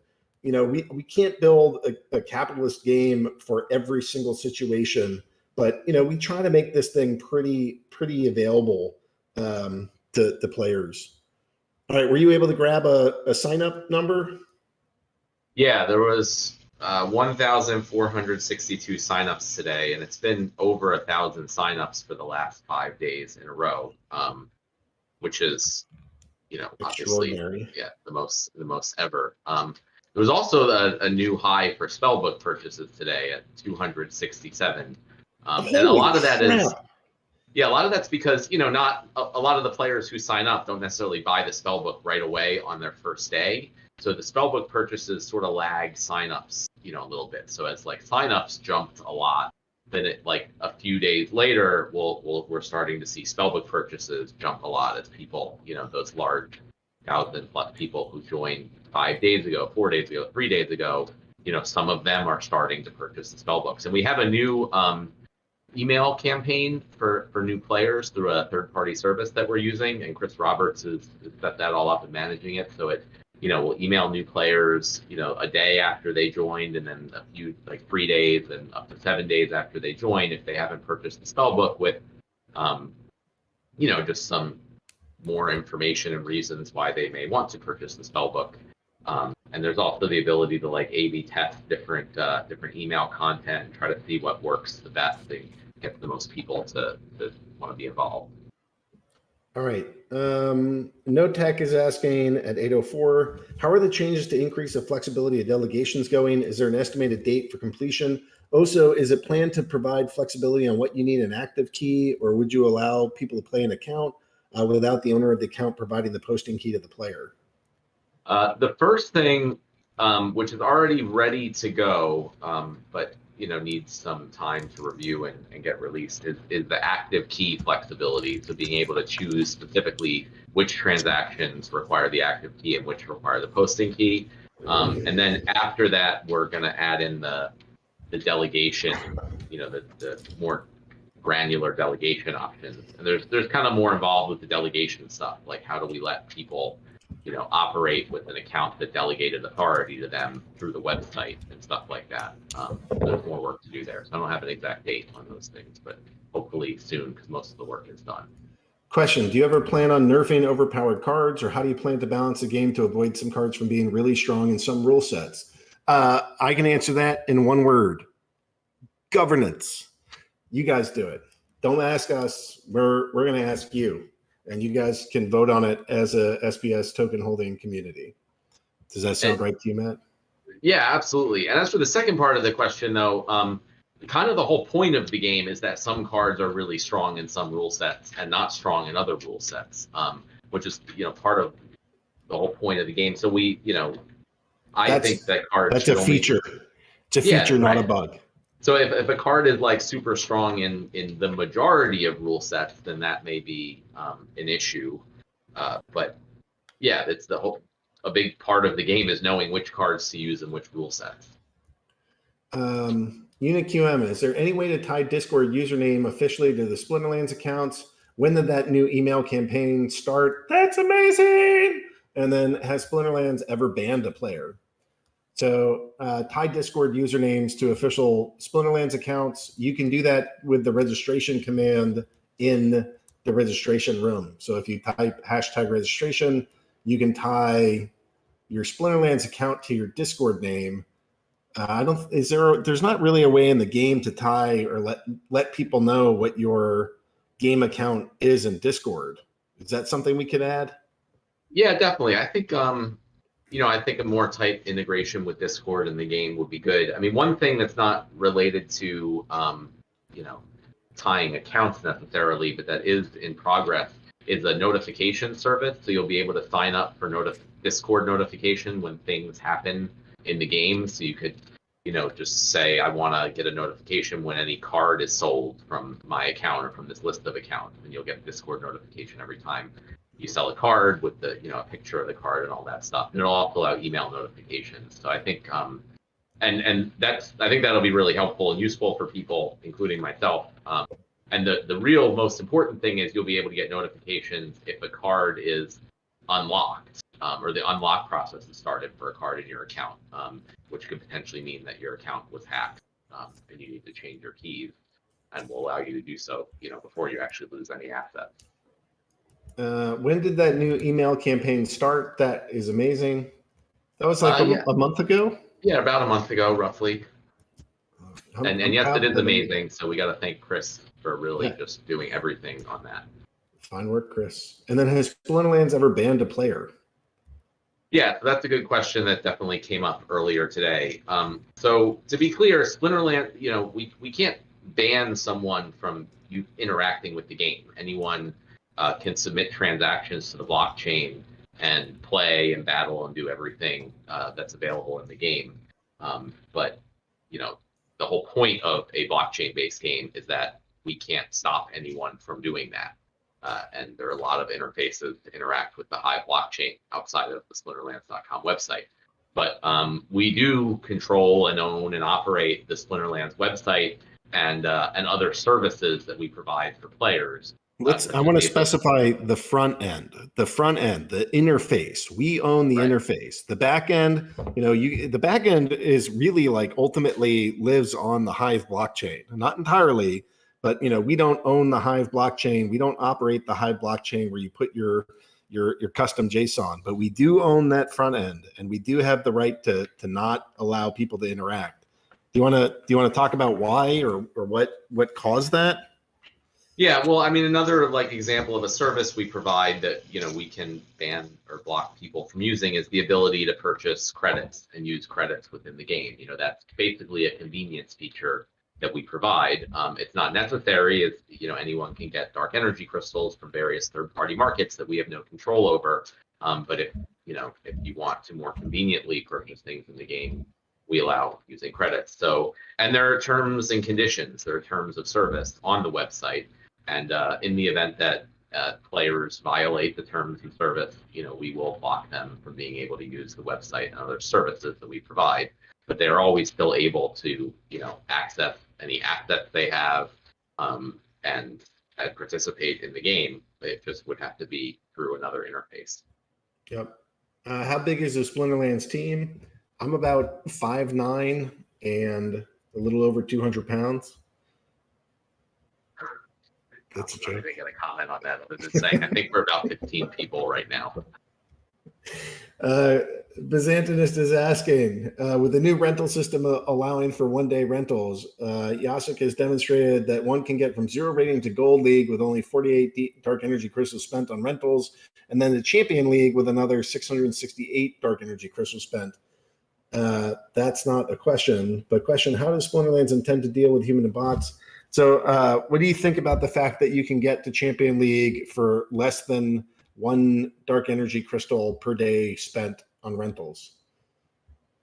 Yeah, I mean, first of all, it's awesome, and I think it just means that rental cards are underpriced. And so, I look to see the market do its magic and, start to accurately price things over time. But also the rental system, just like kind of any new things we release, it changes a lot of things, and everything in the game is all interconnected. So making any change in one place affects things all over the place. So I try to anticipate problems, but not necessarily deal with every problem we think might be a problem ahead of time. So that's definitely something that Byzantinist and other people have brought up, and we're aware that it may be an issue, and we're going to wait and we're going to see exactly what is happening before we decide on what may or may not need to be changed to address it. And I just think it's too early right now to say that. All right. Well, I'm pretty far behind on questions, so we're going to go a little bit faster to go answer these, and because we still need to get the Digicon folks. I still want to talk to Nate, and I still want to talk to Cryptomancer about brawls. So we're going to do some kind of We're going to be less thorough in our answers. We're going to do some speed questions, and please stop asking questions. Save them for next week. Yeah, I mean, I could stay on a little longer if you're up for that too. Yeah, I will. I'm gonna, but we shouldn't be here 2 hours every week. We should be. I mean, this is kind of a big week because we're leading up to SBS, and it's okay that we're going a little long. But in general, I want to try to keep this to an hour every time. Not everybody has a couple hours to do this, and it's unfair to sort of give extra time to some and not whatever. Anyways, how does Splinterlands intend to deal with humans and bots that farm the system for rewards? Since now they can maximize. We just talked about that. Sorry. Yeah. Somehow I found myself matched up with opponents with high ranks at the beginning of the season. Is it fine like this? I mean, do you have any plans to adjust the matchmaking, perhaps? Yeah, I mean, ultimately that comes down to how many people are playing at that particular time at that particular league, and the matchmaking system does its best to match people up with as close to their rating as possible, while also not matching them up with someone they just played if possible. But especially at the beginning of the season, there's not as many people playing as there are at the end of the season, so the matchups can be a little more off. But on the flip side, that we're going to stop it there. We're going to go faster. Is there any plan for slight interface changes, sorting cards by name, etc.? Additional any plans on implementing statistics for such as rarity chance and boosters, dodge chance, hit chance directly in the game? So yeah, I think we talked about this a little earlier. We definitely want to do a bunch of those little interface changes when we can. I kind of like that all that statistic stuff is on third-party websites, but I'm open to having my mind changed on that. All right, Cryptomancer is asking at 11, with the value of dark energy crystals currently above the peg, that could be looked at as a disadvantage for people in liquidity pools as far as SPS airdrops are concerned, since airdrop points aren't tied to dollar value. As dark energy crystal goes up, your dark energy crystal in pool versus stablecoin goes down. It also costs more than other coins to establish a liquidity pool position. If the value of dark energy crystal stays above the peg for an extended duration of time, would you consider making the airdrop points for dark energy crystals in liquidity pools fluctuate dynamically or be modified in some way to compensate? A simple way to be to tie airdrop points to the total dollar value in the liquidity pool rather than a flat 2 points per dark energy crystal in the pool. I'm going to say no, just because you don't know how involved this whole airdrop system is already, and we announced it's going to be 2 points, and people may have made decisions with that. So we're sticking with that, and these type of things are what people need to keep in mind with where they put their assets. I mean, and additionally, you earn rewards for adding DEC and liquidity pools aside from the airdrop, so that can factor into your decisions as well. So I see. I'm looking for the ones with question. So at 8:12, Gigas is asking, can anyone take part in the pre-sale for Chaos Legion, or is it private? What is the one thing that you are definitely going to need in order to participate in the pre-sale for Chaos Legion? Yeah, it will definitely not be private. It will be public to everyone who has SPS tokens staked in their account. And if you have one staked, can that allow you to participate as much as you want, or will it be proportional with the amount of packs you would like to purchase? It will definitely be proportional, and that will go for the Chaos Legion pre-sale and pretty much every sale and promotion we do in the future. So if you plan to take part in purchasing assets, and just maximizing your rewards in the game, you're going to want to stake a significant amount of SPS tokens. This is great. Yasik is asking, is it possible to rent a card for another account? As in, Smalp would pay to put a card on Yasik? I don't think that's possible right now. What you've highlighted there is sort of what sites like Peak Monsters use. When you give them rental authority, then they can make the transaction on your behalf, but you would still pay the dark energy crystals. Getting a third party to do that would be cool. Yeah, we'll put it on the map. All right, down here at 8:14, guys, is there any chance to have a summoner named Grapthar? He's always summoned people into Telegram trivias and helping anyone there. Maybe the first neutral summoner. We like Grapthar. If there's enough support in the community, I would actually be willing to do that. Yeah, sure. I mean, I don't name most of the cards, so I just go with what I'm given. Mr. RKO is asking, will there be paid promotions for Splinterlands on YouTube, Twitch, Facebook, and Twitter? I don't know. That stuff doesn't always work really well. We're not like a perfect fit for that. There's stuff that we'll do that is marketing that we will spend money on, but those things have not historically worked that well.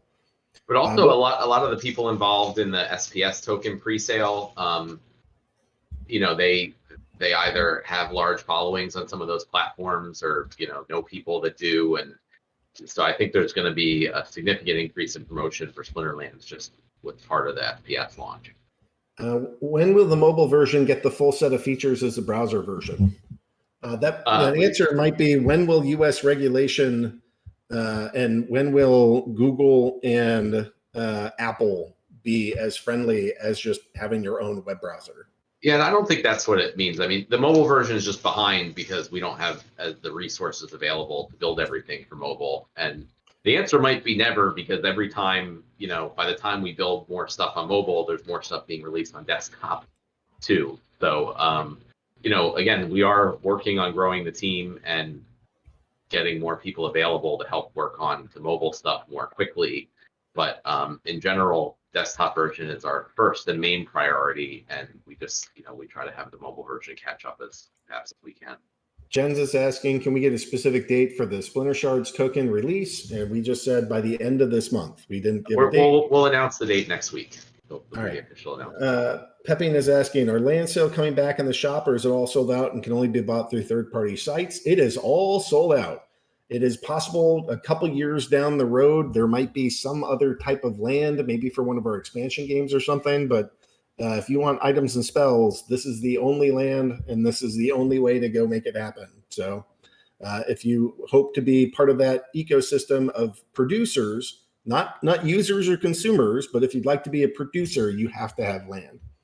Unit QM is asking, Digicon and programs like New Boost give out lots of cards, dark energy crystals to lots of accounts.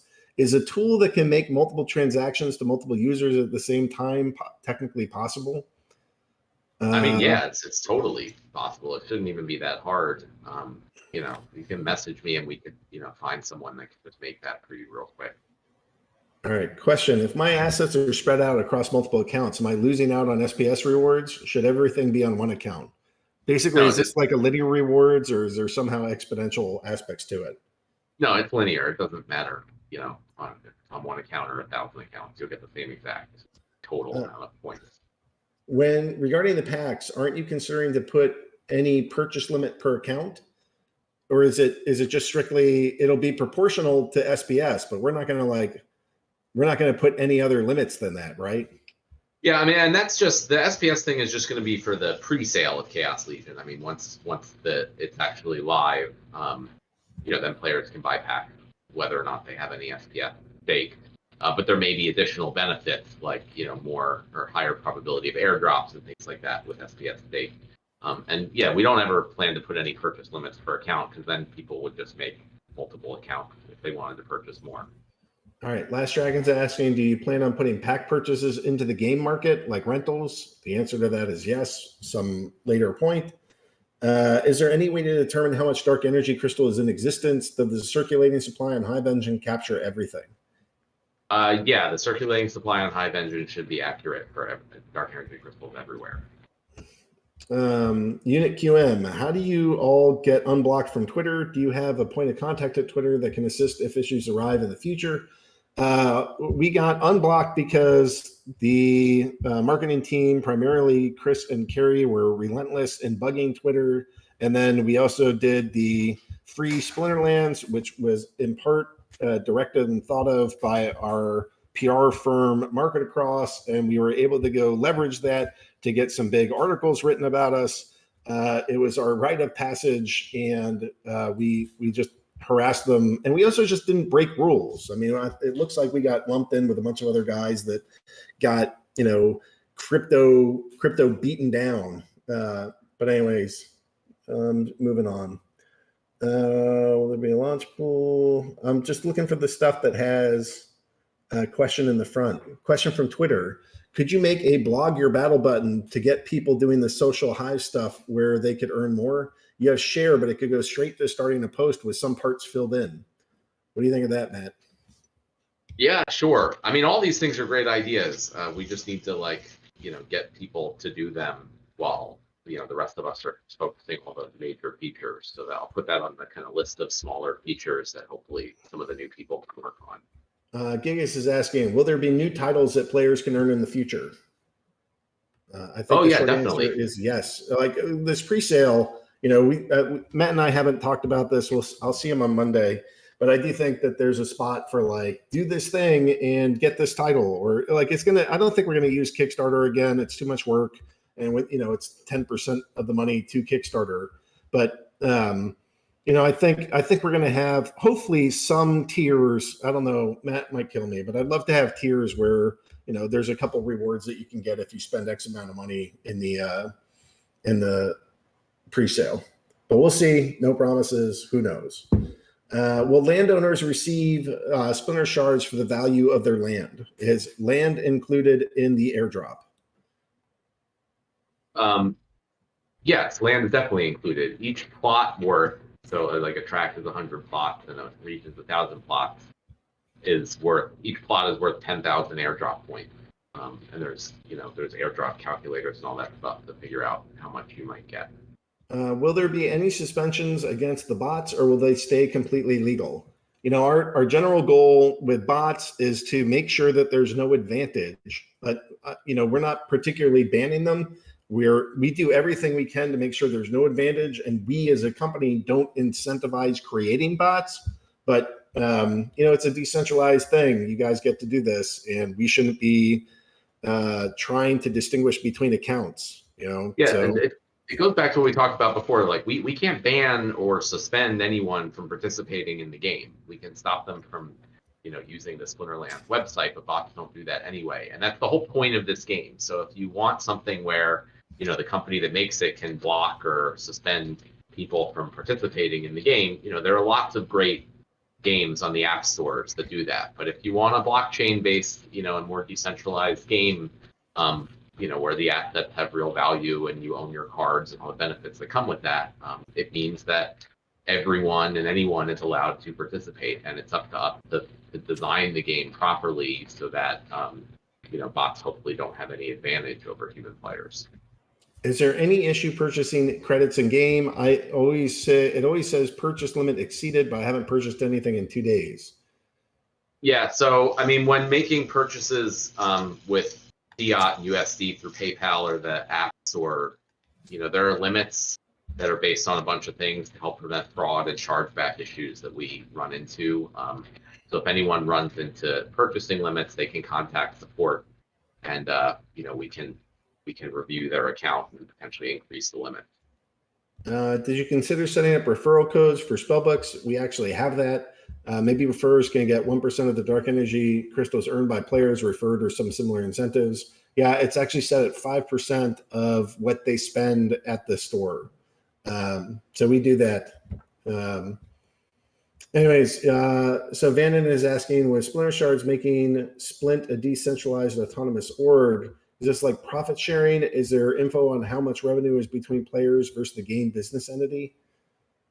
Well, so it's not necessarily making Splinterlands, the game, a decentralized organization. It's the Splinter Shards token is itself a DAO, and it will be integrated with Splinterland, and there's mutual benefit to both parties for that. There. So get packs and like no. Will totems also come to Atomic Hub Wax to be tradable in the Wax blockchain? We talked about that, but maybe if we can get the time to do that. All right. So what's the vision for achievements, and what rewards will come from them? Achievement specific cards. We're still punting on achievements a little bit, but it's not off the radar. It's just we have higher priorities. But like Matt says, we're hiring developers. Somebody will get achievements done, and we'll know more when we get there.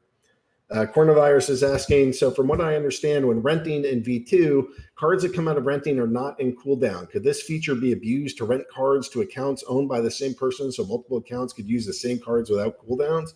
Please correct me if I misunderstood. Yeah, it's possible, and like we talked about earlier, that's something we're going to review and pay attention to, and if it's a problem, we'll deal with it. Here's some Matt love. Lots of people love Matt. Question: I noticed all the ranking examples, Crypto Slam and other only take in account wax volume when high volume is crushing it. Will volume be combined and shared to ranking websites? That's kind of out of our hands. Yeah, that's up to the websites. I know we know Hive is not one of the most popular chains out there. So some ranking websites, take Hive volume into account, and some don't. Could we get a card setting to prevent it from being combined if I were to click the combine all button? That would actually be pretty useful as a guy that just combined 10,000 cards. Yeah, I guess so. That's feature we could do. Yeah. Question from Facebook from Liberty Lass. When will guys consider bringing back the promo code? If not, just a future suggestion. Can you guys make it like a free trial period for interested players so they could experience the gameplay, even if it would be free to play during the free trial period? That's actually not a bad idea. What do you think about promo codes as like a 1 month thing, or is that? Well, I mean, so people can play the game, for free and try it out now, and you just don't earn rewards. So you come, you play the game, you try it out, and then if you want to really get involved and create your account and own your assets and earn rewards, then you can purchase the spellbook. We do still give out promo codes for the spellbook, just much more sparingly, as they pretty much always ended up getting abused in the past. Byzantin is asking, for context, for tournament entry fees, there's a 1,000 Dark Energy Crystal threshold, where 1,000 Dark Energy Crystals or less tournaments can be entered with only the posting key, but anything over 1,000 Dark Energy Crystals requires the active key.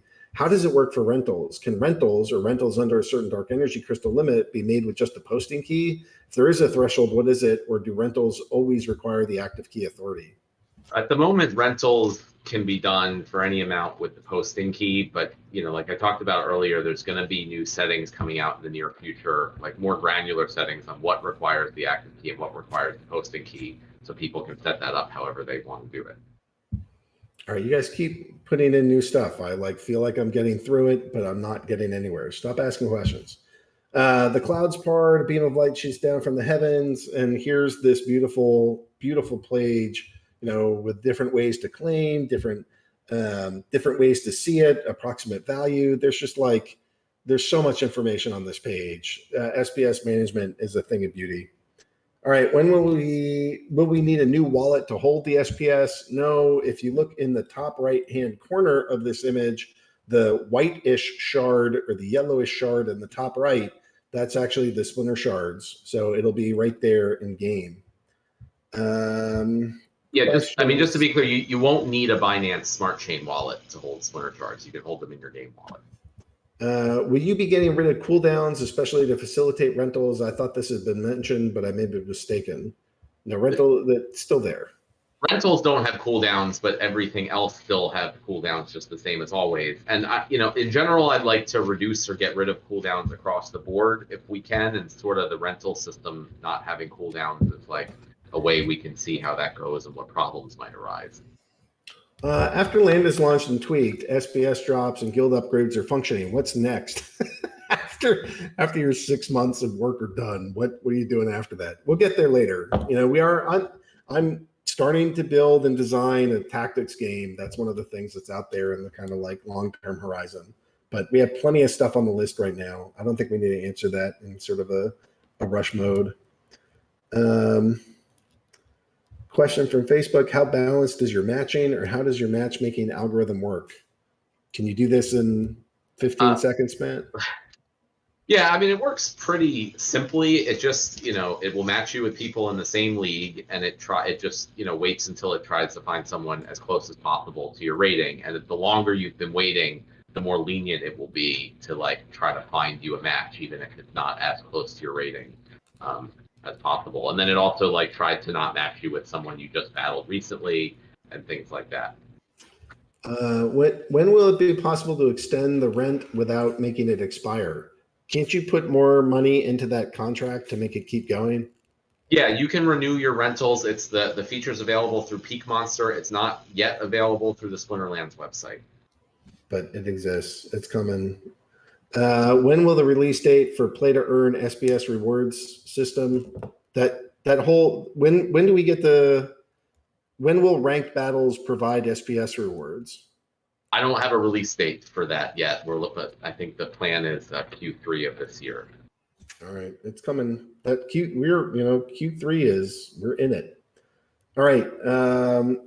Will there be cancel rental within 5 minutes? So if you have immediate rental regret, can you just cancel it right away? There's currently no ability to do that. It would just be you'd have to pay for at least 1 day. It would be 24 hours. So, again, if that's some like real important thing that a lot of people want, we can consider it, but I haven't considered it yet. Will there be some measures, maybe Legacy League, having players actually have some power belong to their account rather than renting, where you can't rent? They want a rent-free matchmaking. Or just at least you have to own a certain amount of cards or something. I don't know. Yeah, possibly, but it's not on the roadmap right now. When is the next AMA? When do you want to do the next one? You want to go back to 2 p.m. Eastern? Yes, as long as you're scheduled time. Yeah, as long as you're good with that. So let me Yeah, we'll put in 2 p.m. Although actually, no, that's a personal thing that I have. Can we go do that? Let's move that to the morning. All right. Morning it is then. Let's go do that at 9 a.m. on Friday the 23rd. 9 a.m. Eastern, 1 p.m. UTC. Yeah. We're going to move this back up. Sorry. Hey, dang it. 9 a.m. All right, good. All right. What other questions do I have here? No more questions. All right. I think that's good. Okay. So let's go with Cryptomancer. I'm going to go unmute you here. Hopefully your mic is working. And then I want to do Nate, and then I want to end with Chris and Carrie. So, Cryptomancer, are you there? Yep, I'm here. Can you hear me? Yeah, you're a little overblown, but you're there and good. We're already 15 minutes over, so normally you give very thorough updates. Can you kind of hit the highlights so that we're not running too much over? Yep, sure. I'll keep it short this time. So basically, Brawls is within just a couple days of being code complete. And by that, I mean all of the code is written, all of the features are working, all of the pieces are in place. And the next step will be to thoroughly test everything, because it is a very large release that impacts many different areas of the game, many new screens and whatnot. So probably next week sometime, we're going to go into QA testing. And that'll be a similar process to what we did before when Brawls first came out. So the Mavericks will be able to have a sneak peek at the QA server and actually try out the new features. And the point of that will be to kind of give it a shakedown cruise and make sure there's not any nasty bugs lurking in there. So we want to try and make it as polished and working as well as we can before we actually release it for real. So assuming the testing goes well, I don't think it will take too long to complete that phase. And we'll be looking at a release for real, hopefully around the end of the month or start of next month. So it's going good, and we're coming down the last little steps. Awesome. Thanks for that update. All right, Nate, you're here. You want to go share some eye candy for what's upcoming and tell us what you're working on?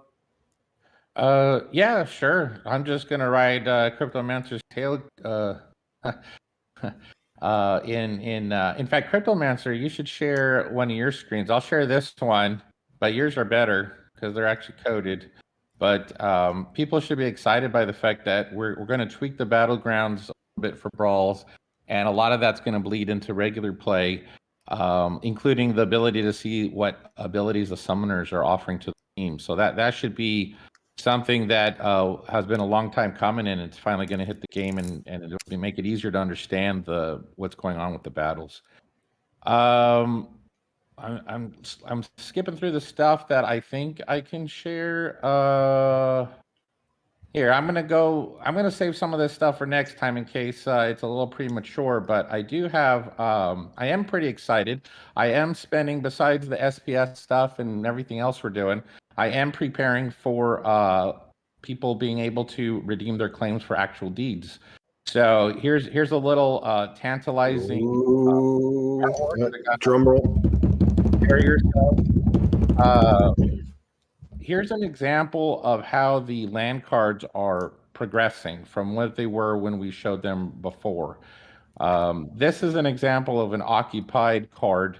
Some of the differences are that at the tops, where it gives the categories, and for those of you guys that have been following land, you know there's like 4 different categories. There's natural land, there is magical land, of which you can get 6 different magical mana out of it. There's occupied land, which is what you're looking at now, and then there's finally what I'm calling kingdom land. That's subject to change, but right now I'm calling it kingdom land, and that's where you have your castles and keeps. The occupied land, I think, now it's subject to change as well, might end up coming with a level 1 building, just like when you get a castle or a keep. I suspect we might, there might be a building already on the land, and it'll be level 1, and you'll have to level it up all the way to level 10 using the resources at your disposal. But yeah, I'm pretty excited. You'll notice that occupied land has enemies somewhere on the horizon. So in this particular card's case, you'll notice there's a big tower. You don't know who lives there. Is it a scary wizard? Is it a bunch of goblins? What is going on in that tower? You're basically gonna have to level up an outpost in order to resolve the fact that your land that you were given is already occupied, and you're gonna have to fight them. And that's going to result in essences, which you'll further on use in crafting and whatnot. So since we're running out of time, and I got some stuff, but I'll save some stuff for next time. I'll kind of cut it there. You tease. Okay, here's a real screenshot of the battleground from Cryptomancer. So this thing is looking awesome. You can just get the full sense of who the summoner is, the abilities that are there, the cards that are part of it, who's the host of the arena, the rules for the fray, some of the tactics that are in play, the rule sets, the mana cap, either the elements that you can play as a part of. All of that is right there. Pretty amazing. It also shows the summoner abilities now, or will, when this is released. You can see next to all right the +1 magic and the +1 attack for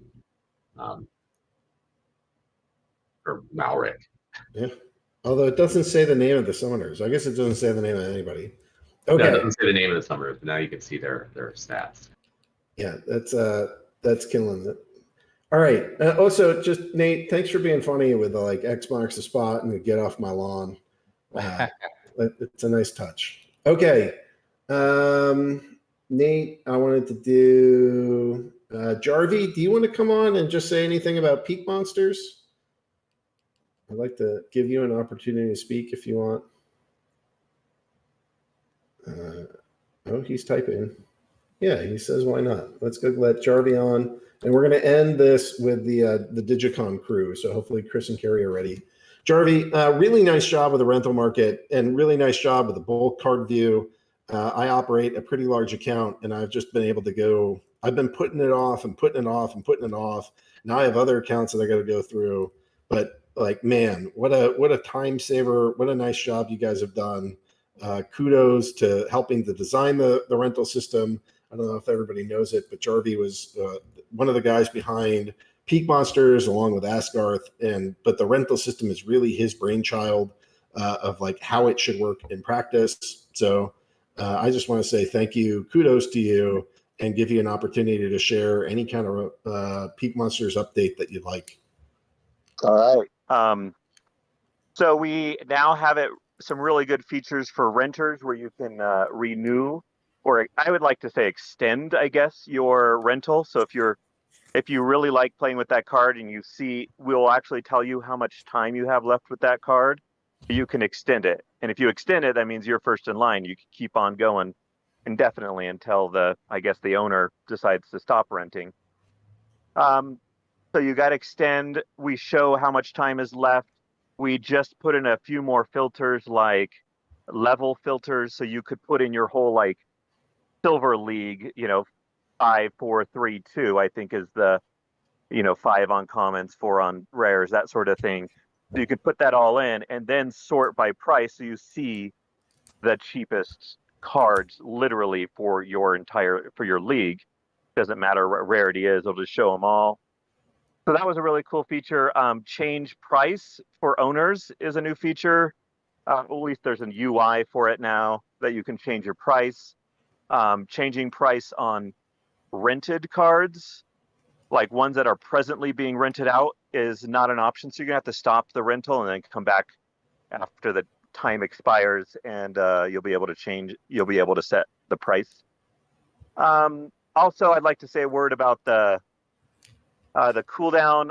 There was some confusion. It was mostly on my part. What ended up happening is that Peak Monsters always had an additional feature, and I never really separated that.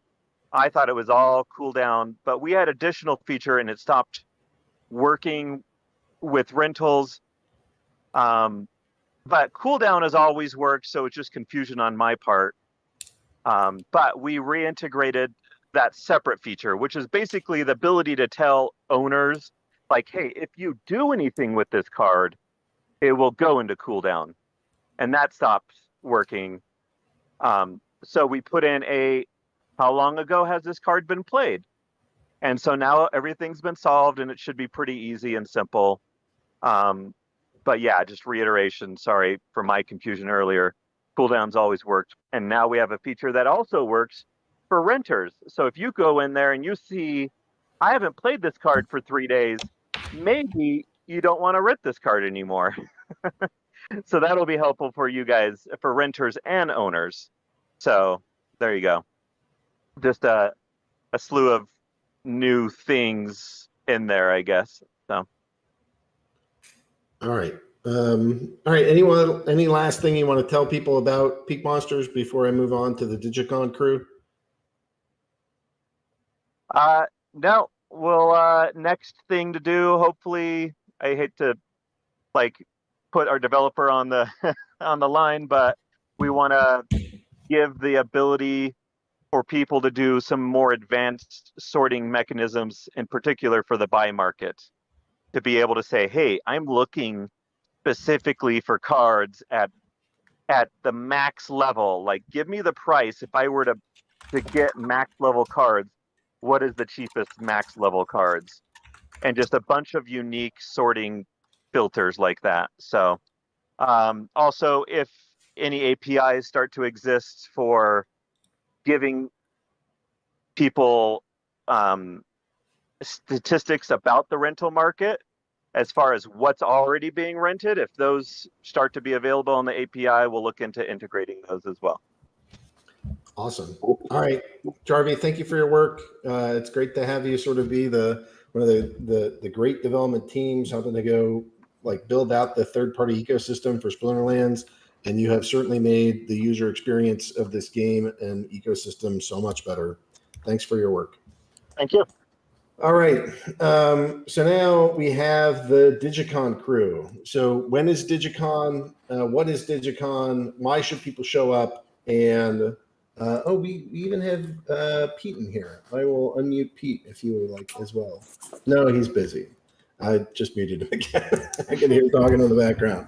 All right. Waffles, you want to go tell us some stuff about Digicon? Yeah. Oh, thank you so much, Chris, for posting the link to the event. So tomorrow, 2 p.m. Eastern is when our virtual doors open. Make sure you guys are RSVP'd so you get a little reminder. I know currently on the website it says that the event is live, but that was just because of a recent update by the Gamerjive team.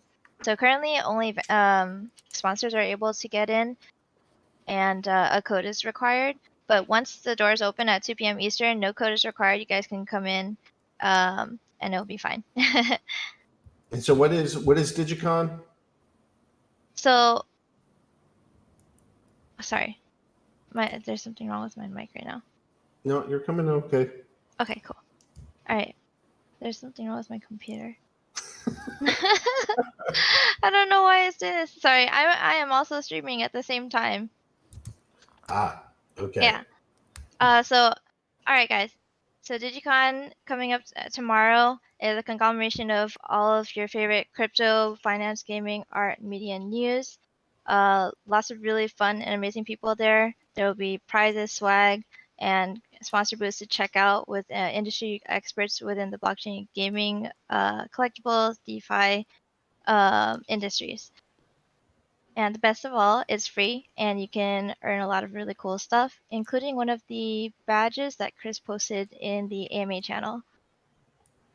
Awesome. And then I had no idea about it's Yellow Pig Day. yeah, I had no idea about the origin of that. It's a real day. It's yeah. So it's this really obscure, weird holiday from the '60s where there were some Princeton students who obsessed about the number 17, and for some reason they created an unofficial holiday called Yellow Pig Day, where the pig had 17 teeth, 17 toes, and 17 eyelashes. Because apparently the number 17 is really fascinating. So this holiday has withstood the test of time, and this Saturday we're going to be celebrating Yellow Pig Day with Digicon. It's going to be a really fun one. We've got a lot of new sponsors. It's going to be great. There's going to be a bunch of prizes and value given away like usual. Very exciting. And then what happens right after Digicon? Yeah, right after Digicon, we're going to go straight into the Zen Sports Kickoff Cup, a big tournament, big Splinterlands tournament with some of the champion players. That is a live tournament event, and that's going to be streaming through the Zen Sports Twitch channel. I'm going to grab the thumbnail really quick, I And think. who is Zen Sports? What are they? They're kind of like new to They're this a sports community. betting platform. Yeah, Zen Okay. Sports is a sports betting platform. So they've kind of gotten into an agreement with us where they're going to do tournaments every month, and they're gonna take some of the champion Splinterlands players, and they have a esports tournament creation app. So they're not just a sports betting app, but they're an esports tournament creation interface. And so everything is run through the Zen Sports app. It's really cool. I think that we have a really strong future with them, like doing these monthly tournaments. And there's even potential in the future to have betting on these Splinterlands tournaments. So what we're going to be doing tomorrow with this slow-paced tournament, starting at 5:30 Eastern, right after Digicon. So it's like half an hour after Digicon. We're going to turn the Gamer Jibe space into the Zen Sports watch party. So we're going to kick everybody out when Digicon ends, and then we're going to instantly redecorate the space and turn it into the Zen Sports VIP lounge. And then everybody's going to come back in and watch the Twitch stream through Zen Sports official channel, and I'm going to be doing the hosting. And Tanzo, our amazing cameraman Tanzo, who helps out with Digicon every event, he's going to be helping with the stream. And so we're going to have like this awesome panel of Splinterlands. I mean, I hesitate to say experts because I'm just not that good, but we're going to be doing, play-by-play commentary on the battles from some of the best players in the game, and it's really exciting. We did a run through yesterday, kind of a mock tournament, and it went really well. So I have high hopes about it. I know it's going to be a long day for us, but I think it's going to be a great time. So everybody tune in to the Zen Sports tournament, the Kickoff Cup tomorrow. And the prizes are huge. It's like up to $2,500 in prizes for the players in this tournament. So, but the spectators, there's plenty of stuff you can win too. There's going to be like 50 packs given away. We're going to give away some legendary summoners. So just come watch on Twitch and you will have a chance to win some good stuff. Yeah, really exciting. We keep finding these guys, new people come along. Zen Sports is cool, and really excited to be working with them. And so it's going to be kind of a long Splinterlands day tomorrow, but hopefully it's good times and you guys are there with us and help spread the word for Digicon, help spread the word for the Zen Sports. Do we have the tournament bracket that you can share for the tournament tomorrow? Yeah, I could put it in. I have a GIF version of it here. It's only on the Zen Sports app, so I had to make it into a little animated. It might take a second to upload here. It's not that big. So yeah, I mean, some of the best players. So in the tournament yesterday, Yace did like a clean sweep. We only had like half of the players, I think, that are going to be in the tournament tomorrow. But I think that Yasik didn't lose a single battle. So, Yeah, he's a beast. so he's going to be the one to beat, and we're going to be. Yeah, he's so good. It was. I mean, yeah, we watched a lot of battles, and I was really blown away by the strategy. These battles are fun to watch at the top level of the game. Yeah, a lot of you guys want to go be like the best that's out here. And if you want to be the best so you can get the most prizes, you just have to watch the best. And you can't do everything that they're doing because they're probably playing at card levels that are different from yours. But and if you get knocked out of the tournament, hopefully you'll stick around and hopefully you'll join Chris and just kind of provide some commentary, not just smack talk, but yeah, we'd love it. Come talk to us. Come share the stories. Come be part of the sort of this epic first giant prize pool, and let's go celebrate the winners and the money that they make. So I think that's pretty good. Matt, is there anything that you'd like us to leave with for this kind of time period? What do you want players to be thinking about, knowing, anticipating, or what is that last thing you want to leave on their minds before they go? Yeah, one thing I'll say is that, I think some people seem to get it, but not everyone, that like there's going to be a year-long airdrop of SPS token for assets, Splinterlands assets that you hold. So, not only if you get Splinterlands assets, can you use them in the game to battle and, win rewards that way, or rent them out or whatever. But you'll also be earning SPS tokens for 365 days off of those assets. So I think, just and as when we release and we launch SPS tokens in a couple weeks, we're going to do everything we can to get the word out majorly, to as many people as possible. So, you guys are in before that, don't let the opportunity pass you by. And I'm, as the chief of FOMO here, it's my obligation to let you know that things are going absolutely haywire.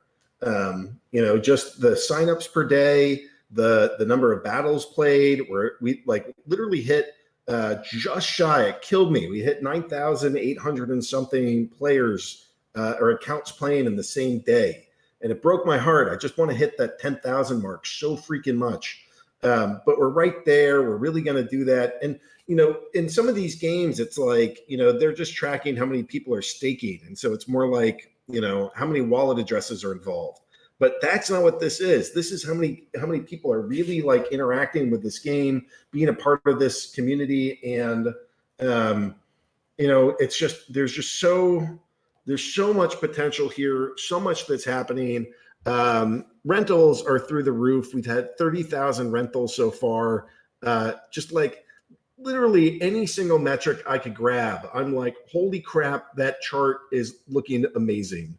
So hopefully you guys are feeling that. Hopefully you guys are sharing stuff on social media. Hopefully you are using the hashtag Splinterlands and the hashtag free to play. We all have a responsibility to go make sure that this game is growing. And growing it is. That's my favorite metric. It took us 3 years to get to 100,000 players. It took us 2 weeks to get to 120,000. I mean, it's just remarkable what happens with this stuff. So kudos. Hopefully you're enjoying the ride. And yeah, thanks for being here, guys. It's an absolute blessing. It's fantastic to get to work on this project day in and day out. Just a really wonderful team, a really wonderful just life that you have all provided for us that get to work here. We're super grateful, and thanks for being part of our community. Thanks for being awesome, and most importantly, thanks for spreading the word. Go spread the word. All right, guys, that's it for tonight. Sorry we ran a little bit late, but as SPS is charging out there, these things might be running a little bit late for the next couple. But you guys are awesome. We'll be back at 9 a.m. next week. Thanks for being here, and I hope you guys have an excellent weekend.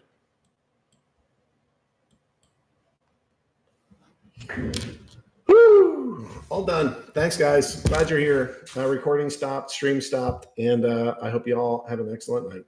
Bye, guys.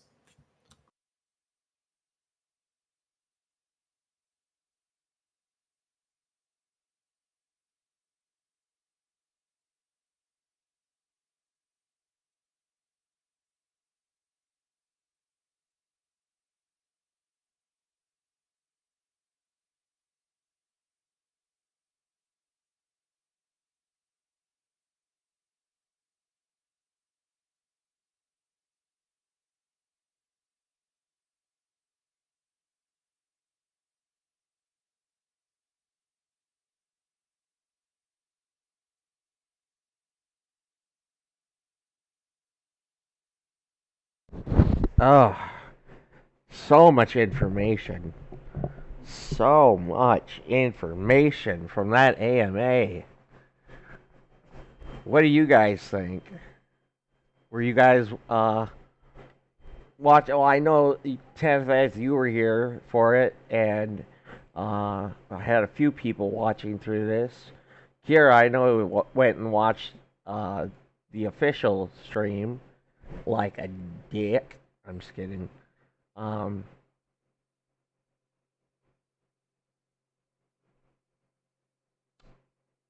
I don't know. I don't know. Thank you for sticking around, Bugoy. Should I call you Bug or Bugoy? Or Boogie? Alright, Boogie. Haha. But anyways, so yeah, land is now going to shoot up in value. I guarantee you it's going to be probably well over $100 a plot. Oh, bagel. Okay, bagel's fine. But yeah, that's a lot of good information. That's gonna cause a lot of stuff to spike in price. I would be surprised if you're able to get land for under. Huh, that's awesome. But I'll be surprised if you can get land for under $100 now, or even 150, just because you get 10,000 airdrop points per plot. And while the AMA was going on, I finally finished the neutral quest, but I wanted to wait so you guys could see my rewards. You know, don't want you guys getting having FOMO, because not even FOMO. It's more like just you son of a bitch. Oh yeah, I'm sitting on like 218 plots. I bought 2 tracks. And what was awesome is, like they were having the sale where you had to pay in BAT tokens. I actually talked to Matt, and he allowed me to pay in, I think it was Bitcoin. And then me and a bunch of other people like Fighter for Freedom got together and made a substantially large purchase of land, which actually made it sell out in like a split second because we bought so much. And I paid 1.5 million dark energy crystals for my second tract. So, like, $1,500. So, $15 a plot. It was pretty awesome. All my stuff all my land I got for cheap. Boo, these rewards are terrible other than Torquillo the Frozen. But, that's that comes with the oh, it looks like we have 5 people too. Nice. Oh, you didn't have the epic I just got? Really? It only says 5 on my screen, but oh, hey Ninjobu. Okay, okay. So we need one more and it's double prize time.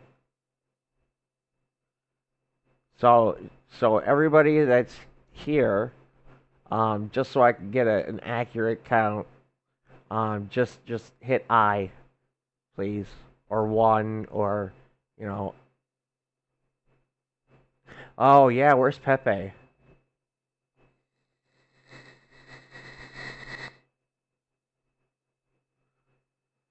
Not much. Price of land, that's what's up. Oh wow, 11 peoples are here. I see 11 too now. At least on the viewer count. Okay, so I need to get an accurate account so that we can do double prize time. Um, so we got Ninja, Javis, Kira, Navashia, Tanafath, um, Javis, uh, Solmi, Bagoy, um, like I was saying, land, um, is probably going to be well over $100 at least. Yeah, land is worth a land. Well, a plot is worth a plot, and yeah, yeah. As time goes on, since there will be no more land for at least a few years, yeah. So I would buy them ASAP. Like even if you just get one, um, once land is usable, you'll probably be able to turn around and sell it for like I don't know, $200, $300. And I'm just speculating, and that's just because we're getting 1,400 signups a day now because of YGG and stuff. So because the user base is growing at such an exponential rate, and all these new players have no choice but to buy land from people that have it. Like I saw tracks being sold for um,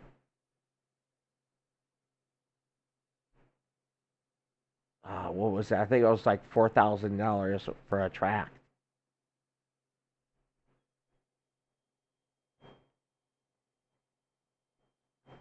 Um, Navasha, I would buy them now because you have a chance of getting that like magical land. So that'll probably go for 500. Um, common lands still well over $100. Um, yep. Yeah, I don't know what's gonna be happening years from now.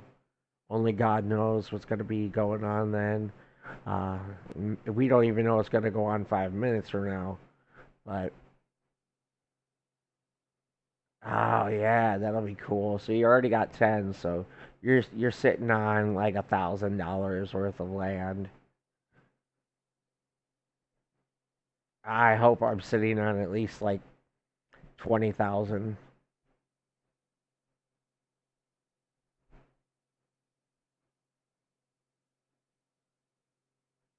All right.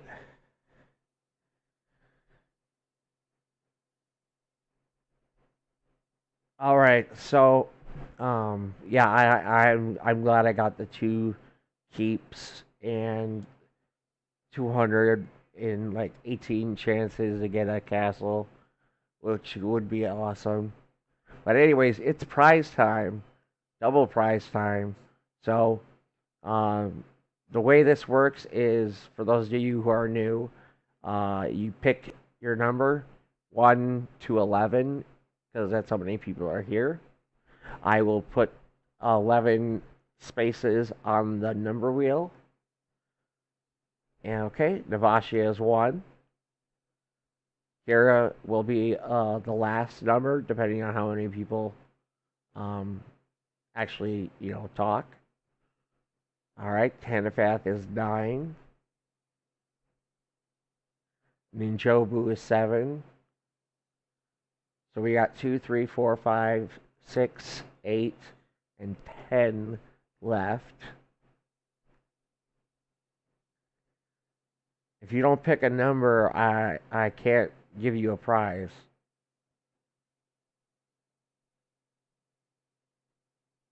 And the prizes are cards from any of the splinters. But that'll be determined by the RNG. Okay, now it says there's only 6 people. What is going on?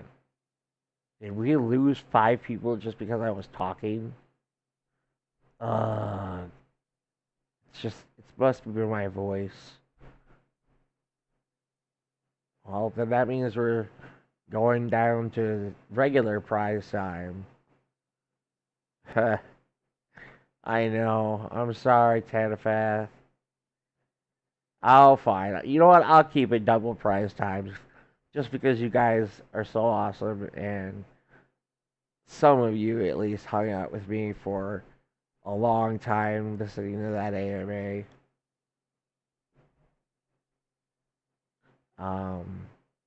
Okay, so since there's 6, Kira, you'll be 6. Tanafath, you'll be 5. And Jobu, you'll be 4. Javis, you'll be 3.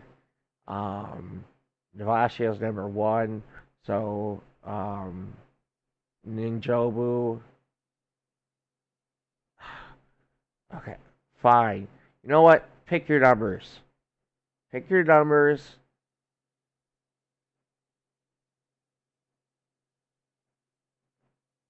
Such assholes. I gave you perfect numbers and you just gotta be all me. We only have 6 people. So do you want 6? Bagoy?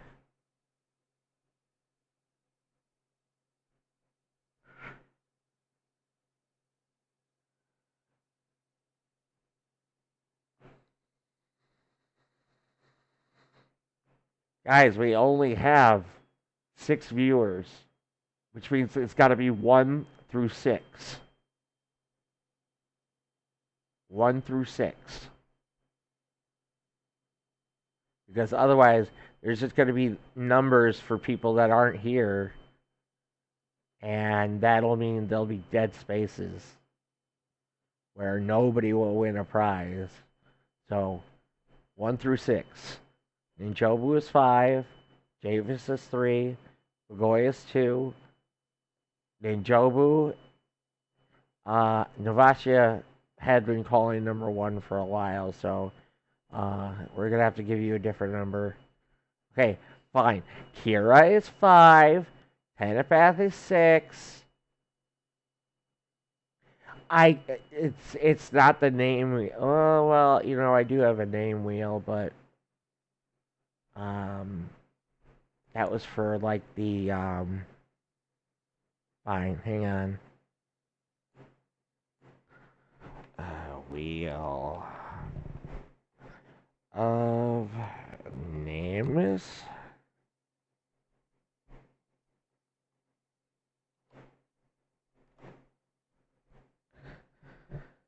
Okay, Wheel of Names, turn, turn, turn. Tell us the people that should win. Alright, so we'll get rid of all that. Oops. Alright, so Boy 1.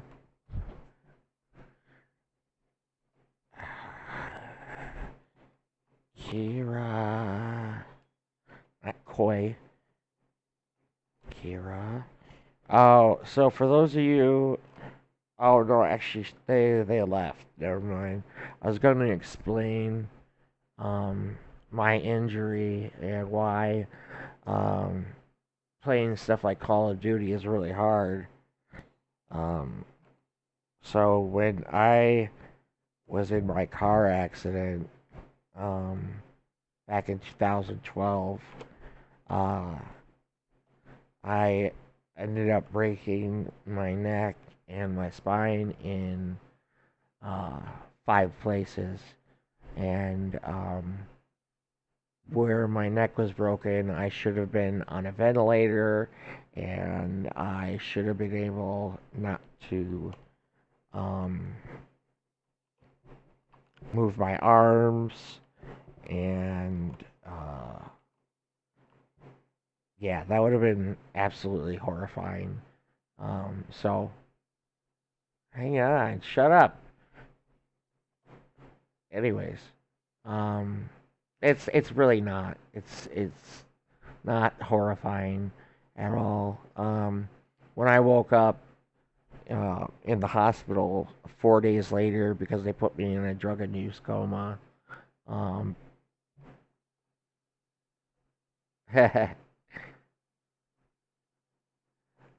it yeah, there really is no getting better, but I appreciate the thought. Um, more than you know. I don't want to sound, uh, ungrateful, but so, um, I have full use of my arms. They are not hindered in any way, other than my uh, right arm's tricep is weak, well, weaker, but I can still, still have full range of motion in my arms. My fingers do not work. I have absolutely no movement in them other than I can slightly lift my left hand's ring finger and like pinky and but I can't like extend my fingers out. So I use a special device called the quad stick to play um, there really was no need for rehabilitation. Um, okay, so I got Bagoi, Kira, Navashia, Ninjobu, Javis, and Tagathath. Am I missing anybody? So, so this quad stick is a sip and puff controller, and it's actually very interesting. Um, yes, I got bagel. Um, because it's a sip and puff controller, and it actually has a joystick built right in. I use basically my palms to hit the, X, square, circle, triangle, and then I use the quad stick for L1, R1, L2, R2, and I actually do pretty well at playing Call of Duty. Most of the time I'm bottom of the board, but, not always. uh, Okay, so it says we have 7 people, so I don't want to miss anybody.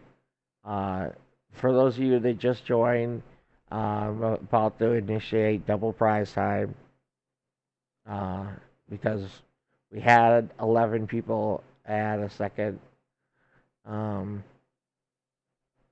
yeah, so anybody that's just joining us, please say hi or, something so I could add your name to the wheel of names so that you can be eligible for some Splinterland goodness and prizes. I've been seeing 7, so I don't know. I don't I don't trust the counter, right? Wait, isn't that the baseball announcer, Harry Carey? LOL. I know it's seppuku, actually.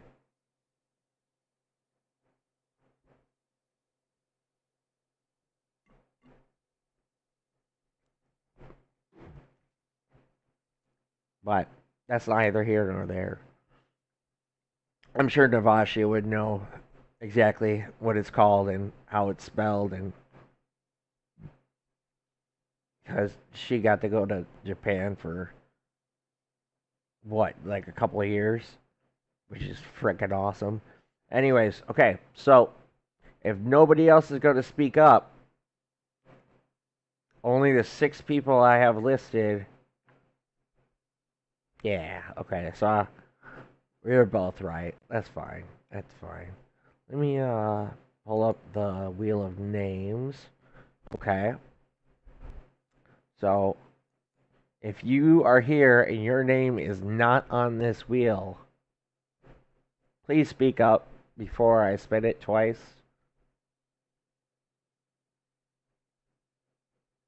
Ah, very interesting. Um, all right, you got 10 seconds to say something if you're not on this wheel. 10, 9, 8, 7, 6, 5, 4, 3, 2, 1. All right. So the 6 people I have listed here are going to vie for prizes. And let's see who wins the first one. Oh, there's no sound effects. Oh, boo, it's Kira. Woo! Okay. Now to remove him from the board. Let's see who the second winner is. And it's Javis. Congratulations to both you guys. Now we'll switch over to the number wheel. Alright, we'll see what Kira wins.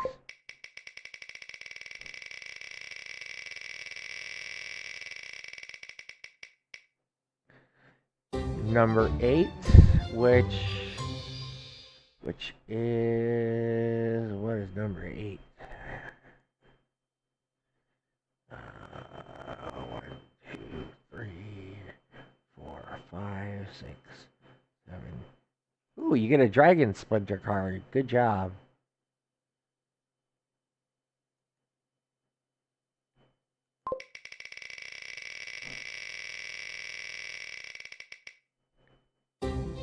And 10. So, and that's a life splinter card for Javis. Okay. So let me come over to the Splinterlands website so I can look through my cards, see what I can give away.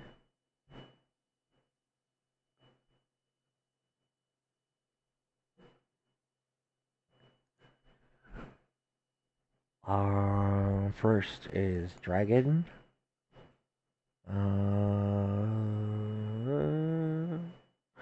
How about a Lightning Dragon? Level 4. No, I'm just kidding. That's ridiculous. I know. This is a good one. Always a good one to have.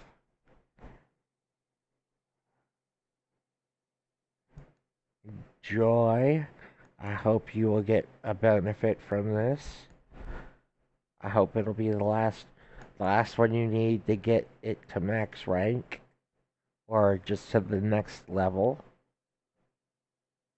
And let's see here. Life. To life, L'chaim. L'chaim, to life. It has a way of confusing us, blessing and bruising us. Drink L'chaim to life.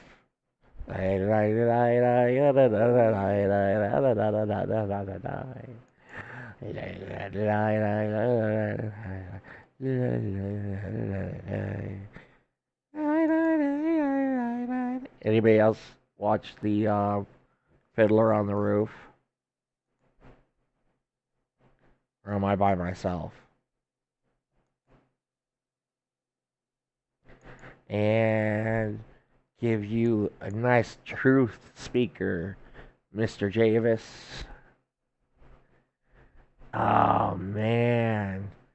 I never really liked it until I was in high school and we actually did the play version of the movie, and it it was so much fun. That was like the best production we had ever put on in our high school, and oh my gosh, just so much fun doing everything, and yeah, when we had to do the like preview show for the school. Hey, Dean, what's going on? Thank you for joining us. Sorry, I was just reminiscing about the good old days. Thank you, sir, for follow. Well, yeah, I'm gonna assume, sir, for the follow. Appreciate it greatly. Let's get back to the main screen. Ha! Maybe. We are almost up to 10 viewers. Once we get to 10, I will do a second double prize time where you will have a chance. It seems lately like the random number generators have been on the side of first time viewers, so you might very well walk away with maybe 2 cards. Oh, you were on YouTube? Ah, okay. So I can't I think I can see the comments from YouTube, but I can't see how many viewers are on YouTube. It only shows me on Twitch. Um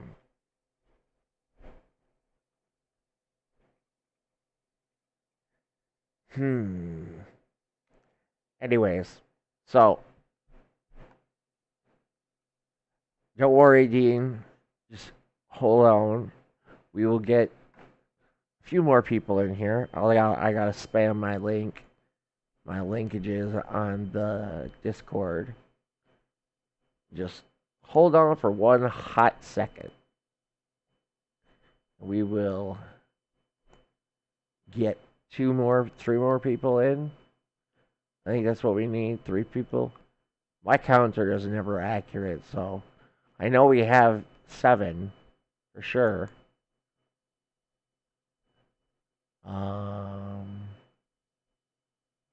It seems to take. Ooh, it looks like we have 9 now. So we have 1 more person.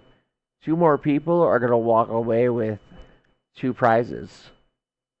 Let me see. Oh, I gotta do it in the general. There it is. Enter. Okay, so let's get that out of the way. Get that out of the way. Oops, that's not what I wanted. There it is. Okay. Crypto Blades? What's that? Is that a blockchain game, I'm assuming?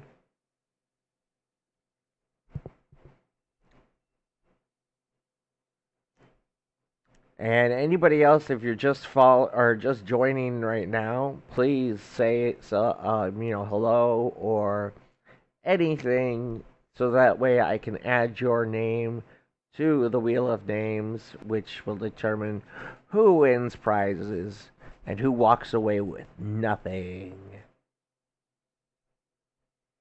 I'll have to look into it. I'm assuming it's somewhat new.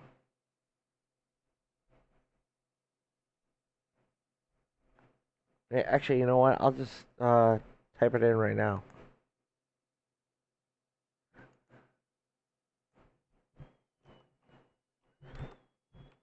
Crypto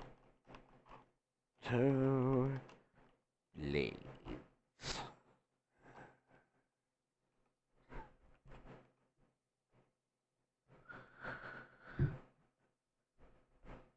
Ooh, $20 a day? Nice.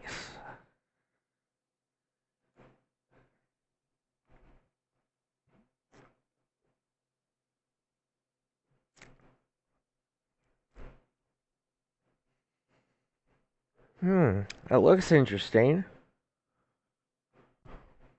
Oh, they got it on Steam? That's cool. Do you have to pay for this game?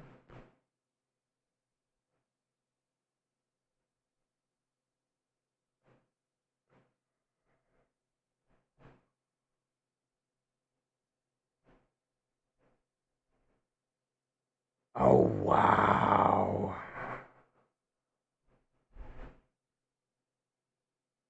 That's some huge growth, I'll tell you that.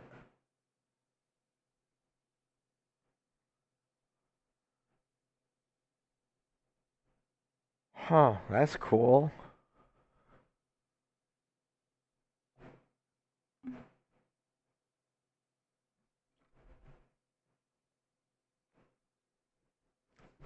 So what, like, is it the registration locked right now? Oh, I see 11 viewers, but I need to see your names. So again, I urge you to just say hi or type I in or something just so I can add your name to the wheel of names so you can spin the wheel of numbers to determine your prize. Purple works too. Purple, purple nurple, stegosaurus, just anything you want to say. Hello from Japan, hello from the US. Welcome to the stream. Pi 112777.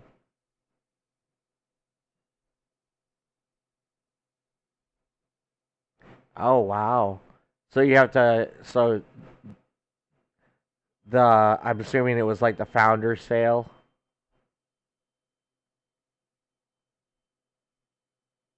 Welcome back. Welcome back. We have 11 people on the stream, which is awesome. We need to get 11 people saying hello.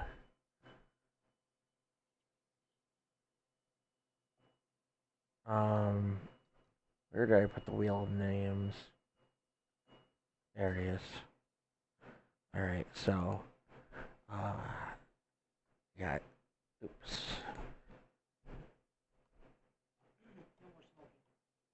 Okay. Totally. That's because of that fan. Anyways,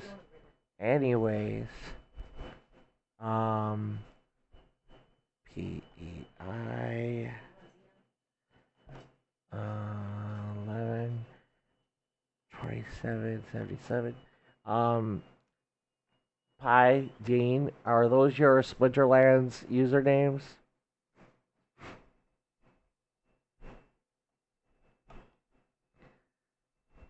Just so I can oh, I couldn't. I tried Axie Infinity. I was able to get it on a scholarship, and it just okay. Dean BLX. Okay.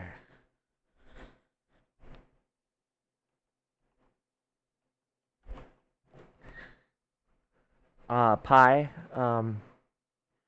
Is that your Splinterlands username? I want to make sure that it's correct, so I know what to put in to send cards to you if you should win.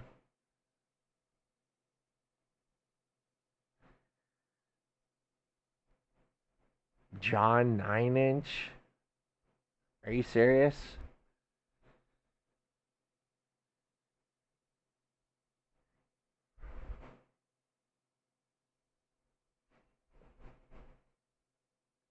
That's kind of disturbing. No,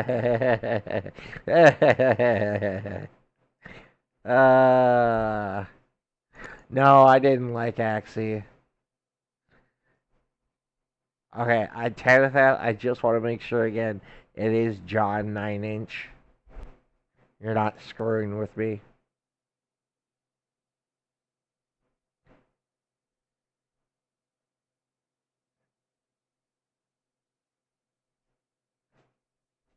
Okay, then I'm going to change your name on the Wheel of Names.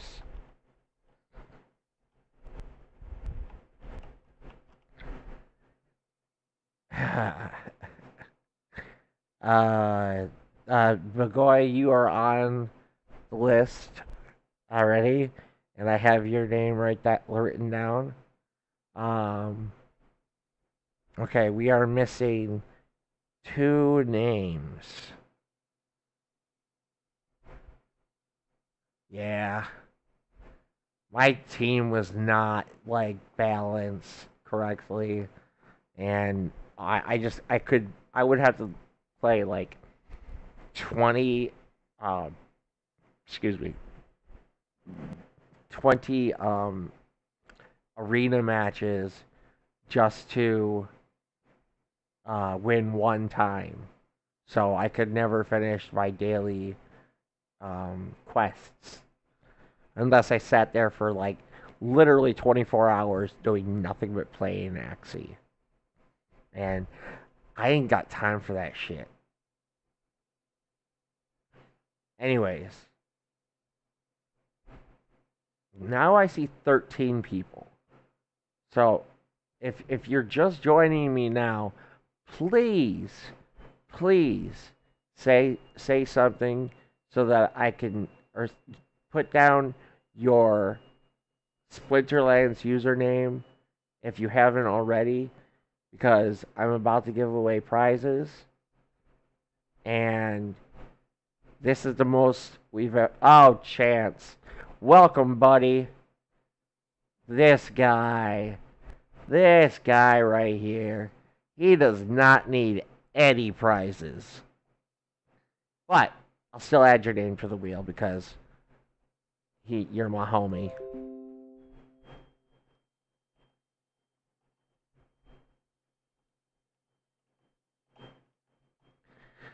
Uh, SOS. Synergy of Sierra. Oh, okay, okay. Yeah, I didn't. I'm glad I didn't have to pay for Axie. That would have just sucked. Um, it's a new game coming out, Javis. I consider Splinterlands to be a just amazing investment opportunity. And again, this is not financial advice.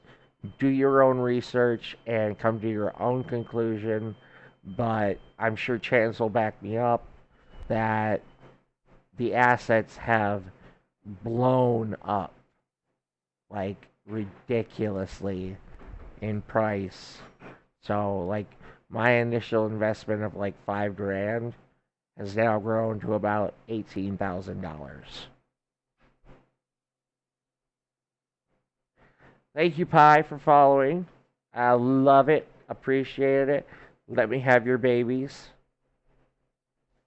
Just, But anyways, yes. So, oh, thank you, Chance. Always appreciate new follows. Um, but anyways, so we got 9 on the board. So last chance before I do double prizes again. Is there anybody out there that has not given me their Splinterlands username that is watching or has not talked? Because if you don't say something now, you're going to miss out on free cards.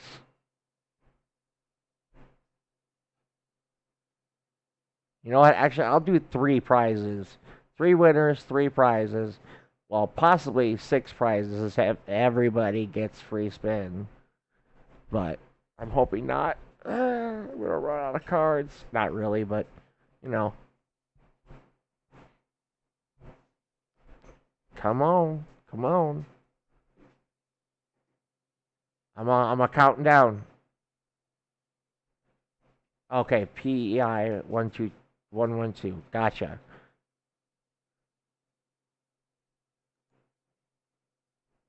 Okay, 5, 4, 3, 2, 1. All right, that's it. No more entrants. Our entries will be accepted. And let's do triple prize time. So we got 9 people, 3 prizes. So you have a 33.33 repeating percent chance of getting a prize, I think. Or my math might be wrong. But anyways, yes, triple prizes.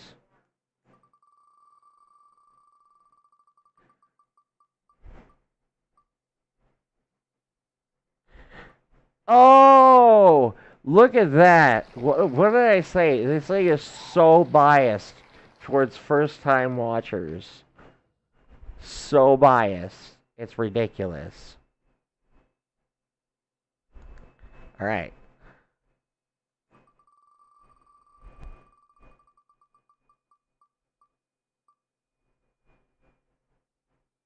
Oh, look at that. First time watcher, first time prize winner. Congratulations. And now for the last prize. Come on, let's get Dean a prize.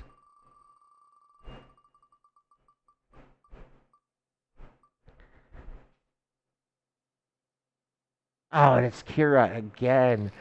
Boo. I'm just kidding. Okay, so let's go over to the number wheel to determine what you've won. Woo!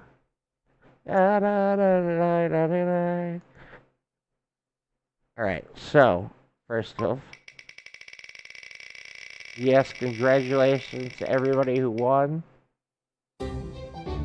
Let's see, what is number 7? Seventh heaven. Where's my spreadsheet? There it is. Alright, 1, 2, 3, 4, 5, 6. That's an Earth Splinter card for Pi.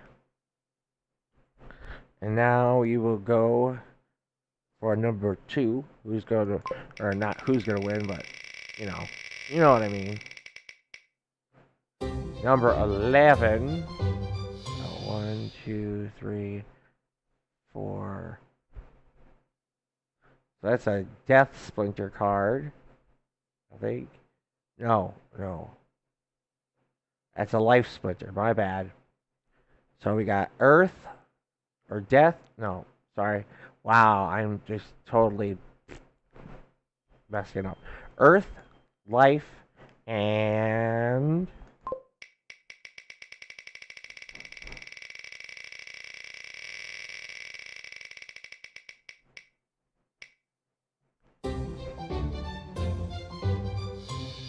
Dragon. Earth, Life, and Dragon cards. Which Kira already won a Dragon card, so I'm calling bullshit, but Yep. Alright, so Pi, let me get you your winnings. Let's see here. Earth. It's kind of funny, I already had Life and Dragon ready to go. Huh. That's a great card, actually. Yeah, let's do this. So, PEI 112. Here you go. And just let me know that you received it. I don't want nobody, saying, hey, he probably doesn't even send prizes. Blah, blah, blah, blah, blah. But, yeah, I do. I always do. I like sending prizes. Prizes is what makes me me. I'm a generous person, if I do say so myself. Oh, yeah, this is a good card. Especially when you get up at, like, towards max rank. This card just rocks. So that was a Bagoy.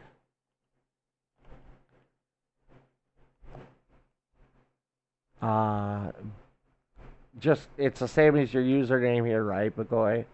BUGOY1.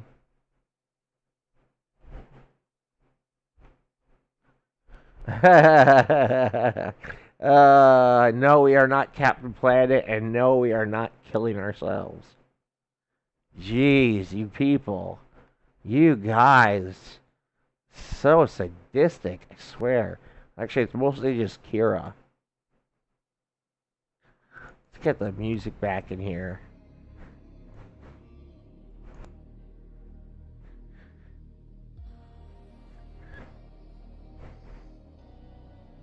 Okay, no one. Gotcha.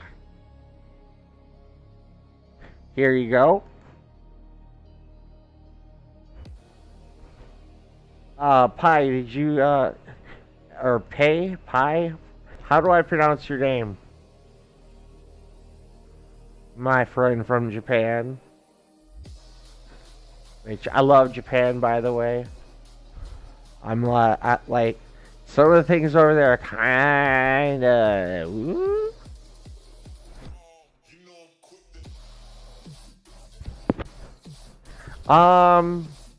Probably sometime soon.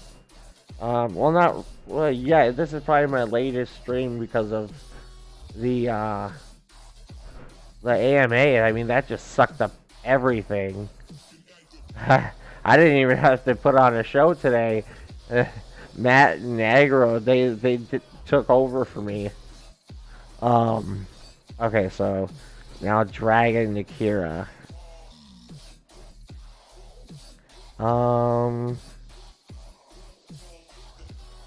You know what? Here, how about this? It's not an expensive card, but it is a very useful card, especially for low mana games.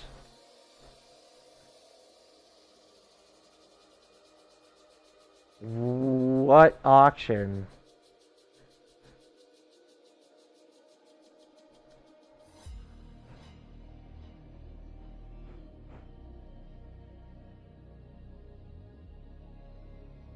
For what? What do you mean?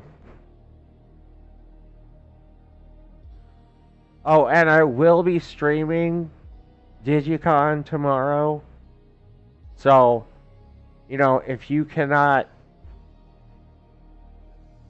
Oh, okay, so basically, they talked about land and the SPS tokens and some future stuff. Yeah. Awesome. Glad you got it, Bagoy. And Pi, I'm still waiting for confirmation that you received it. The card I sent you. Because, I don't want anybody to, you know, not receive a prize. I'd feel bad. But, and the other people here who watched it, please chime in about what the, AMA was going on about. There's going to be a pre-sale sometime soon for Chaos Legion that the amount of packs you can buy in the pre-sale is equally proportionate to the amount of SPS tokens you have staked.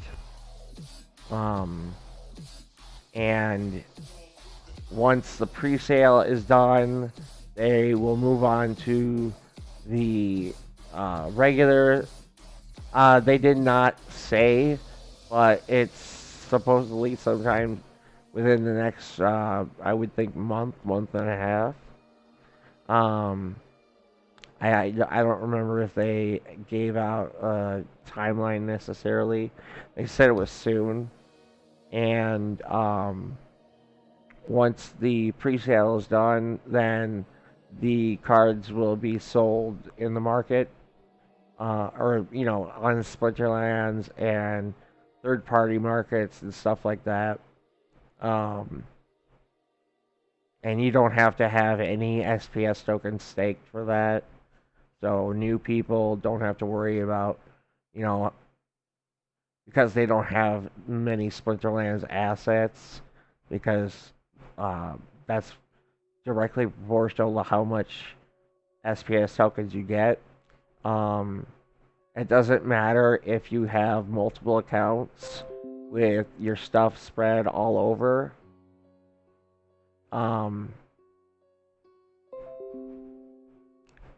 You'll get the same amount of SPS at over in each one of the accounts as you would if all of your assets were combined. So for people that run bots, it's not like you have to consolidate everything back down into your main account. You could just have each account by itself and then send your SPS tokens to your main account. What else? What am I missing? I know I'm missing some other big points.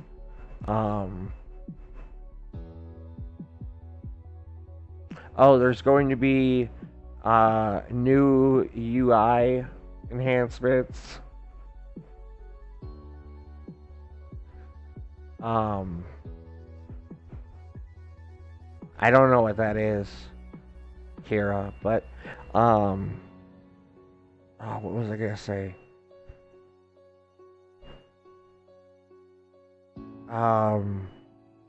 You don't need any special wallet to hold your SPS tokens. They'll just go directly into your account on Splinterlands.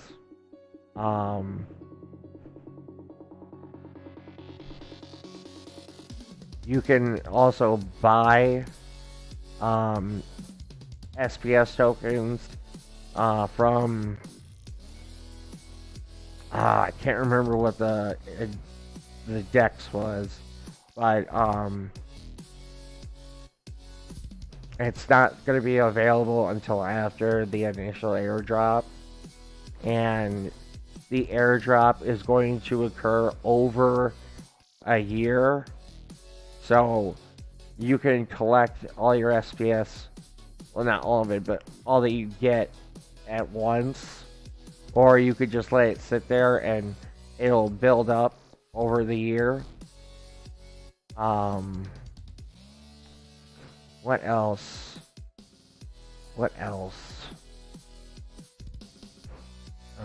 Kira, Navasha, Chance, anything you wanna chime in about that I forgot?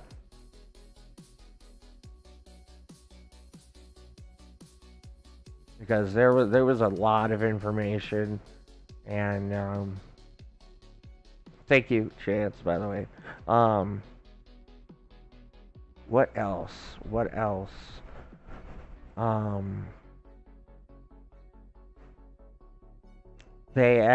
Somebody asked about how many people are on the Splinterlands team, and he said about 15. No problem. Yeah, so much information. Like, I was trying to pay attention to it all, but then I got my food, and it was like my fatness just was like food. But let's see what else they talk about. So yeah, there's like 15 people on staff for Splinterlands. Splinterlands itself, they are turning into a DAO by issuing the governance tokens so that they alone don't dictate what's going on. Obviously, those of us with more assets will be receiving a substantially greater amount of SPS than people who only have maybe a couple $100 worth of cards. I know Chance like 10 million dark energy crystals or some shit like that. So yeah, like and there's other people that have bought. I've seen the listings on the not the exchange, but on the marketplace on Discord saying want to buy up to 10 million dark energy crystals, and they said that staked dark energy crystals will get you 2 airdrop points per dark energy crystal. So it would behoove those of you that have dark energy to stake it ASAP, because the airdrop will be happening. Aggro said in the next like 2-3 weeks, so that's right around the corner. And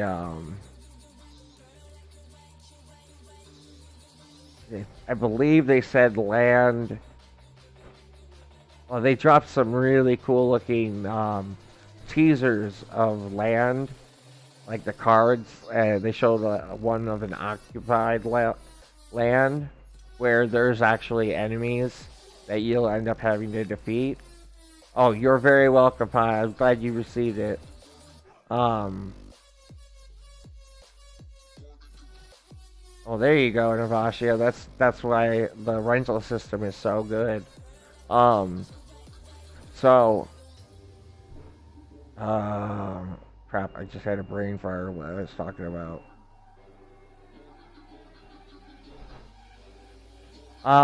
You can stake it on Cub.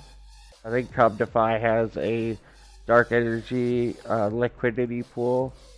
I'm not sure where else, but I'm sure you can go on peak.com and there's probably like dozens of blog posts about how to stake it and where to stake it. I don't have like hardly any dark energy, so I don't know. I've never staked any myself, 'cause I always end up owing people money, like Chance. Oh man, but what else? What else did they talk about? Oh, so the new UI, you'll be able to, like, it'll show you what, oh, okay, yeah. So occupied land, one of the teaser cards said, "Get off my lawn," where you're gonna have to, build an observation tower on the land, so that way you can scout out the enemies and then fight them, essentially. That's what Aggro talked about. And, yeah, it was just so funny. It's "Get off my lawn."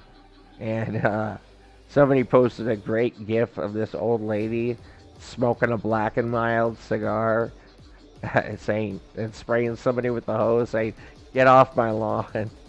But, there'll also be different categories of land. There'll be common, magical, I don't know what the other categories were, but those are like two of the ones they mentioned. And the way to build like the observation tower on your land is to gather the necessary resources, whether they be from other land you own, or more likely, if you don't have like 200 plus plots like I do, there'll be a market just for different materials. I almost guarantee that. And there were so many questions. They had literally went 2 hours. Actually more than 2 hours.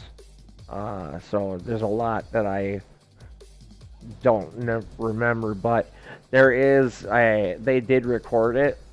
So if you want to go through and watch, Aggro was recording it and probably has it posted somewhere. Just search up AMA or Splinterlands AMA and today's date, or depending on where you live, yesterday's date.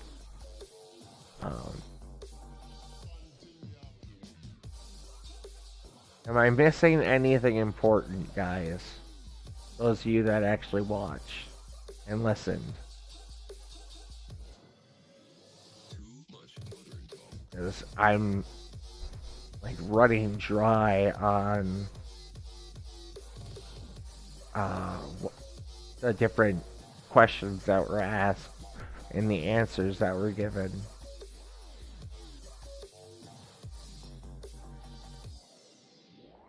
And yeah, like I said earlier, anybody can take part in the pre-sale as long as you have so much staked SPS. So like if you only have one SPS and you have it staked, you can only buy like maybe a pack. Maybe more, I'm not sure. I'm not in charge, but that's just what one of the things they talked about as well.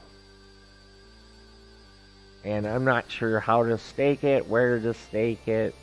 I don't know if you'll be able to stake it on Splinterlands by itself or, you know, whatever. But my advice would be to stake just all of it, as long as you can unstake it. 'Cause I'm not sure. Again, I would tune in.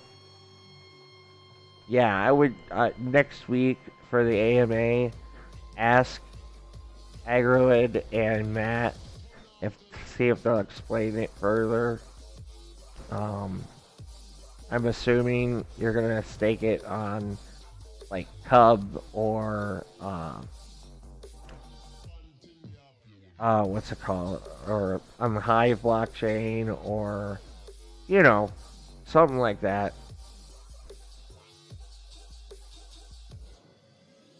Awesome. Alright, so yeah, take what Chance is saying as basically, you know, truth, is he probably would know more than I do, since he's been here a lot longer than I have, probably like by 2 years. I wish I had known about this game back then. My account would be so much more valuable. Oh man. I would have loved to have gotten in on. Oh, and there will be new titles, like how the Chance has. Or did you sell it already, Chance? Like the Praetorian or the Explorer, stuff like that. Depending, like, so. Okay, so yeah, depending on.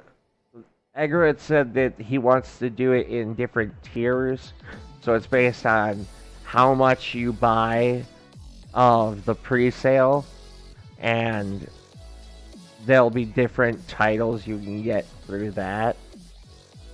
Which I'm like really wanting to buy, like, you know, as long as packs stay the same price, because Matt was kind of ambiguous on whether or not the packs would increase in price.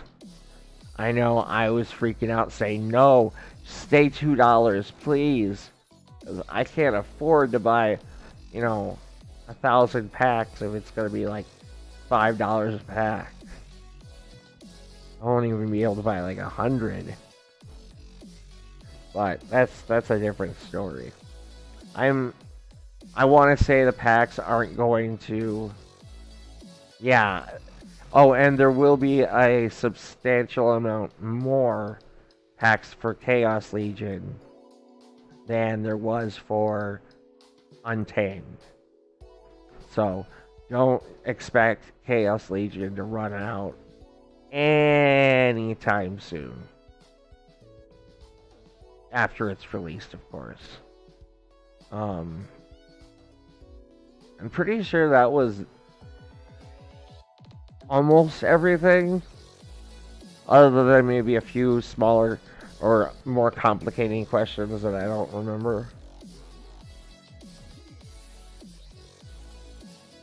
Yeah, that's why they said that they were going to release more Chaos Pack or Chaos Legion packs than there was for Untamed, because just today alone we had 1,400 plus new signups.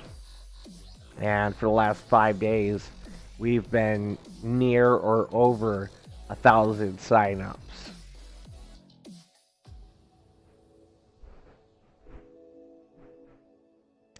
And YGG is probably one of the biggest reasons for that.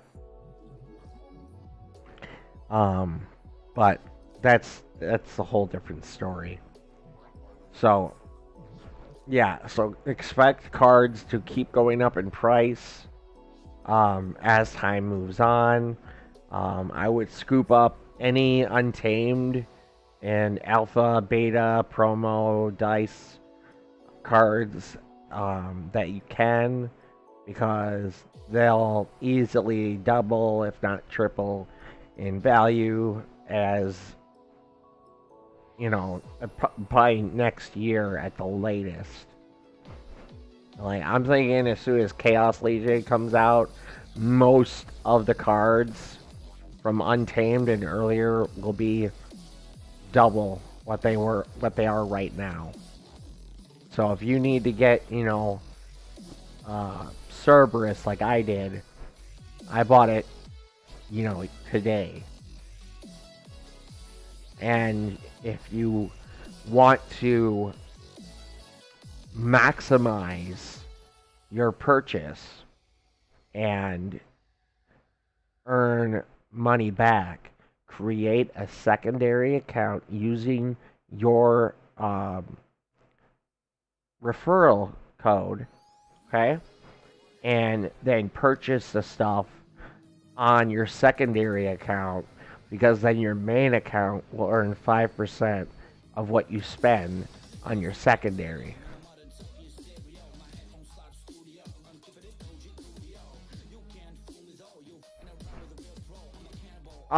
Yeah, I could see that, Kira.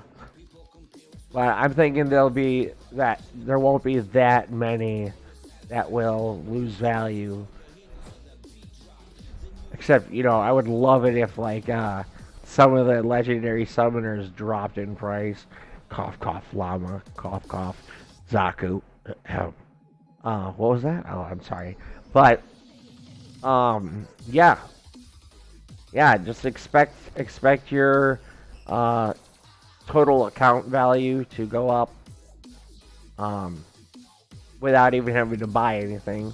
But I would keep buying stuff. Well, you know, I can always hope that all of them right there that you mentioned, Javis, would lose value. Just because I don't have them maxed out. Oh, yeah, and the chicken. The most useful card in the game. Very true. Well, I mean, you could replace a summoner, too. Like, if they did a blast card summoner with magic and health. Like, there you go. So that would be a direct competitor to Zaku.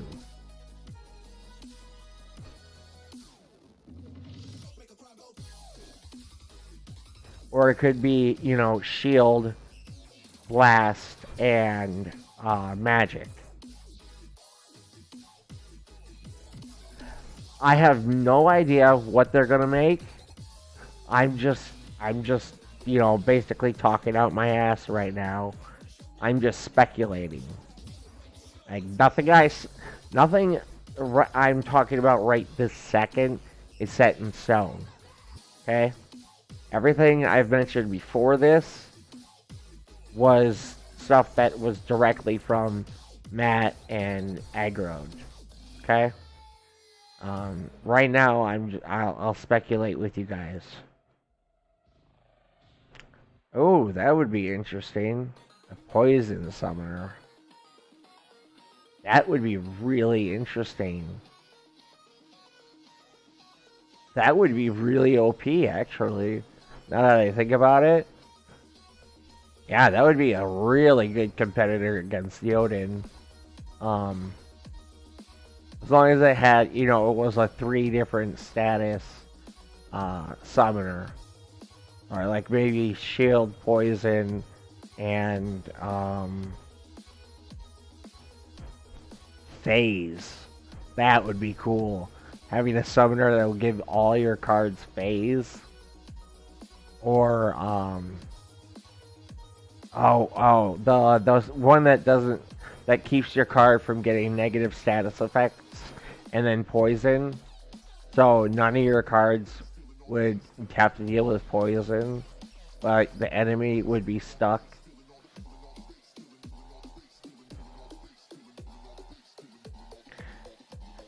I'm sure they will. And if it won't be worth $30 right away, thank you, Navasha. Yes, immunity. I guarantee you the summoners and monsters from Chaos Legion, once they're either almost sold out or sold out, will be worth much more than $30. I mean, just look at Untamed. When the packs were still being sold, a lot of the legendary summoners, most of them were worth nearly $30, if not more.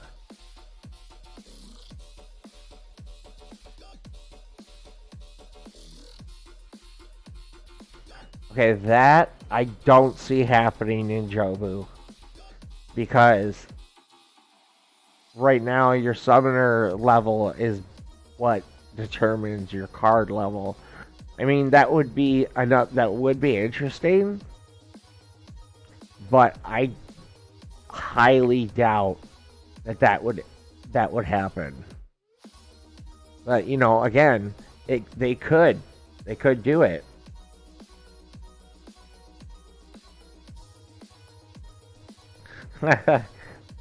Oh, I'm sure when they first come out, they'll be worth, you know, so much money, and then they'll drop after like a week. But they're not gonna really drop until the public sale starts up. What else? I wanna give you guys as much information as I can before I end this stream, because I want you guys to, I don't want you to miss anything. And yeah.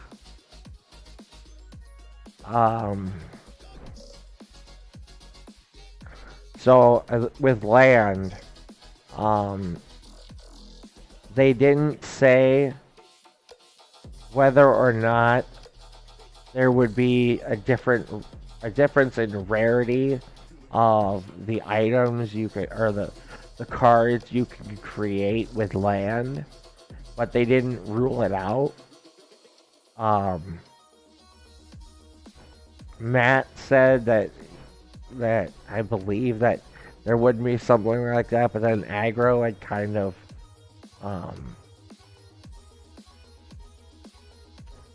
disagreed.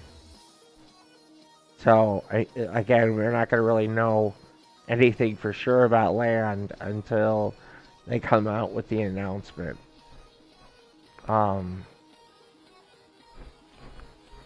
What else? You can, okay, so when you get the land, you can assign, I think, just summoners to work the land, or you could also use monsters. I'm not 100%, but the level of the card that you put on the land is directly what will cause you to get more or less resources, if I remember right. That's what I thought I heard him say.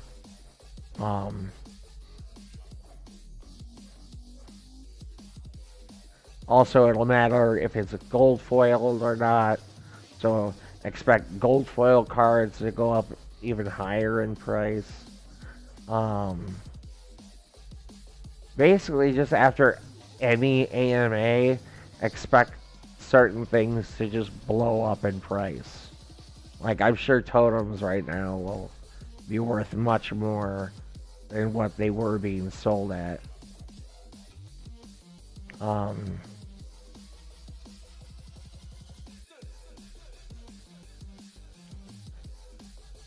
yeah, that's everything I can remember. I'm sure, once I get off, something will, pop up into the back of my mind. I'll be like, oh, damn, I should have said something. But that's literally everything I can think of at this time. Um, it's almost 11 o'clock here. I'm kind of tired.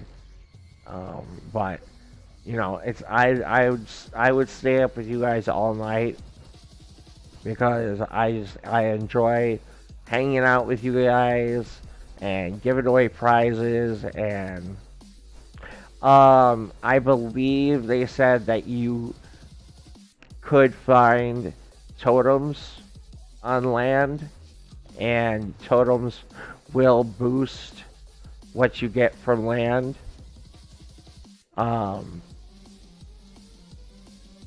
I know, this is the most I've ever had at one time.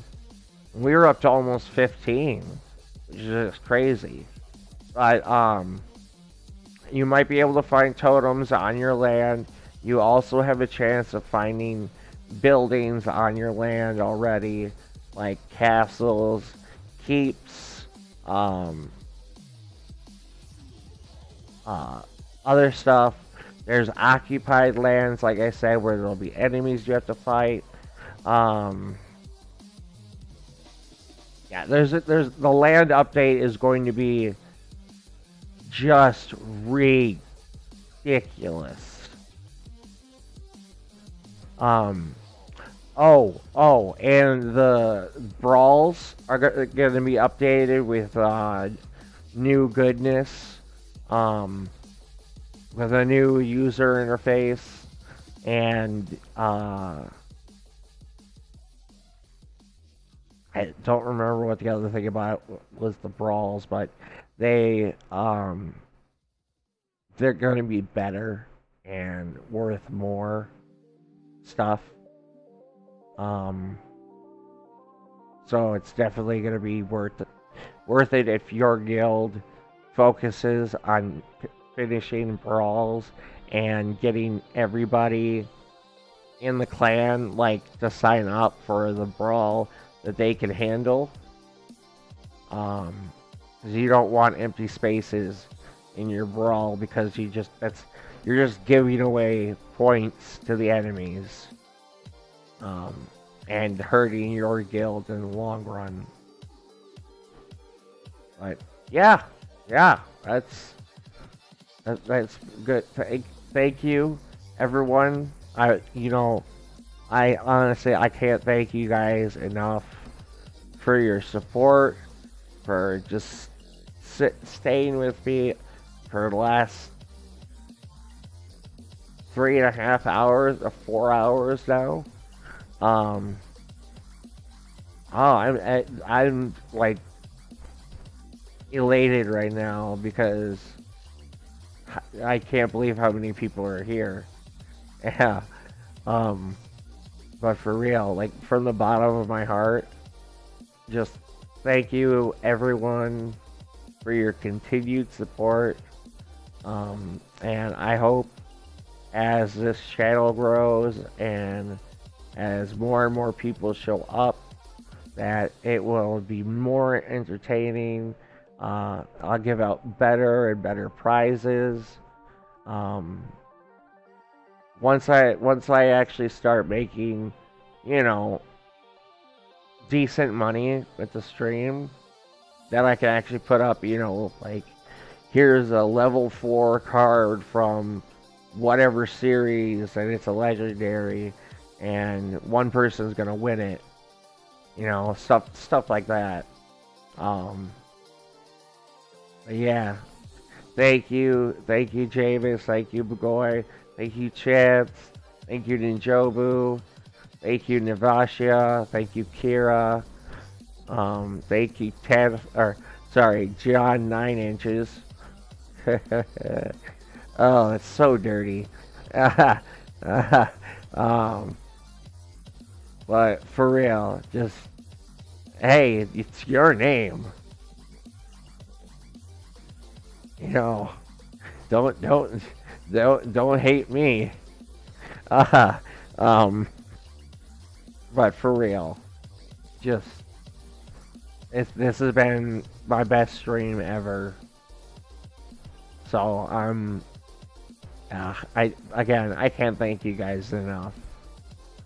So to end it, here's my outro that I worked on. Since we're on the Hive network, I figured the bee and the honeycomb would be a nice, little ending thing. There is music to it, but I have it turned way down because it just was like way overbearing. So yeah, again, thank you guys. I love you. I love each and every one of you. Just more than you guys will ever know. I really consider you guys my friends because, yeah, I've been talking to you guys almost every other day at least. Oh, Pepe! Oh no, you came in right at the end. Oh, we were wondering where you were too. Kira wanted you to be here, and other people wanted you to be here so that you would give them your prizes. Thank you for stopping in, Pepe, though. I really do. Like I was telling everybody, I really love each and every one of you guys. You guys are just awesome. I couldn't ask for better. Yeah, you missed the Pepe games. All I can say is, Chatelet, my friends. Pepe, just come in a little bit earlier. Tomorrow I'll be on for several hours again. Right, Javis? Tomorrow I will be on because there will be a tournament for Zen Sports. And I'll be taking part of that. I think Javis will be there with me. Cat Jack, wherever he has been, might actually show up.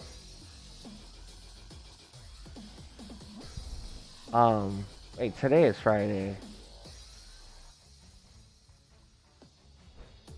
Oh, that's okay. So yeah, you guys, you rock. Just more power to each and every one of you. And I hope we all become very, very wealthy with Splinterlands assets as it goes into the future.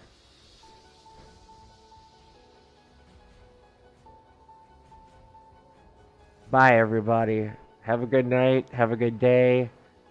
Just enjoy God's green earth and keep a smile on your face because you guys definitely put a big smile on mine.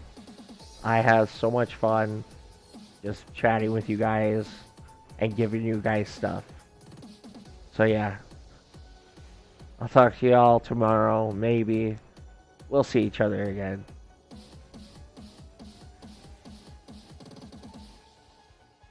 I'm going to bed. So good night. See you later, Chance. I'll probably buy stuff from you in the future again. Of course.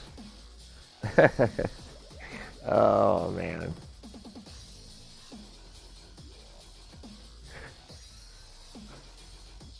But yeah. Again,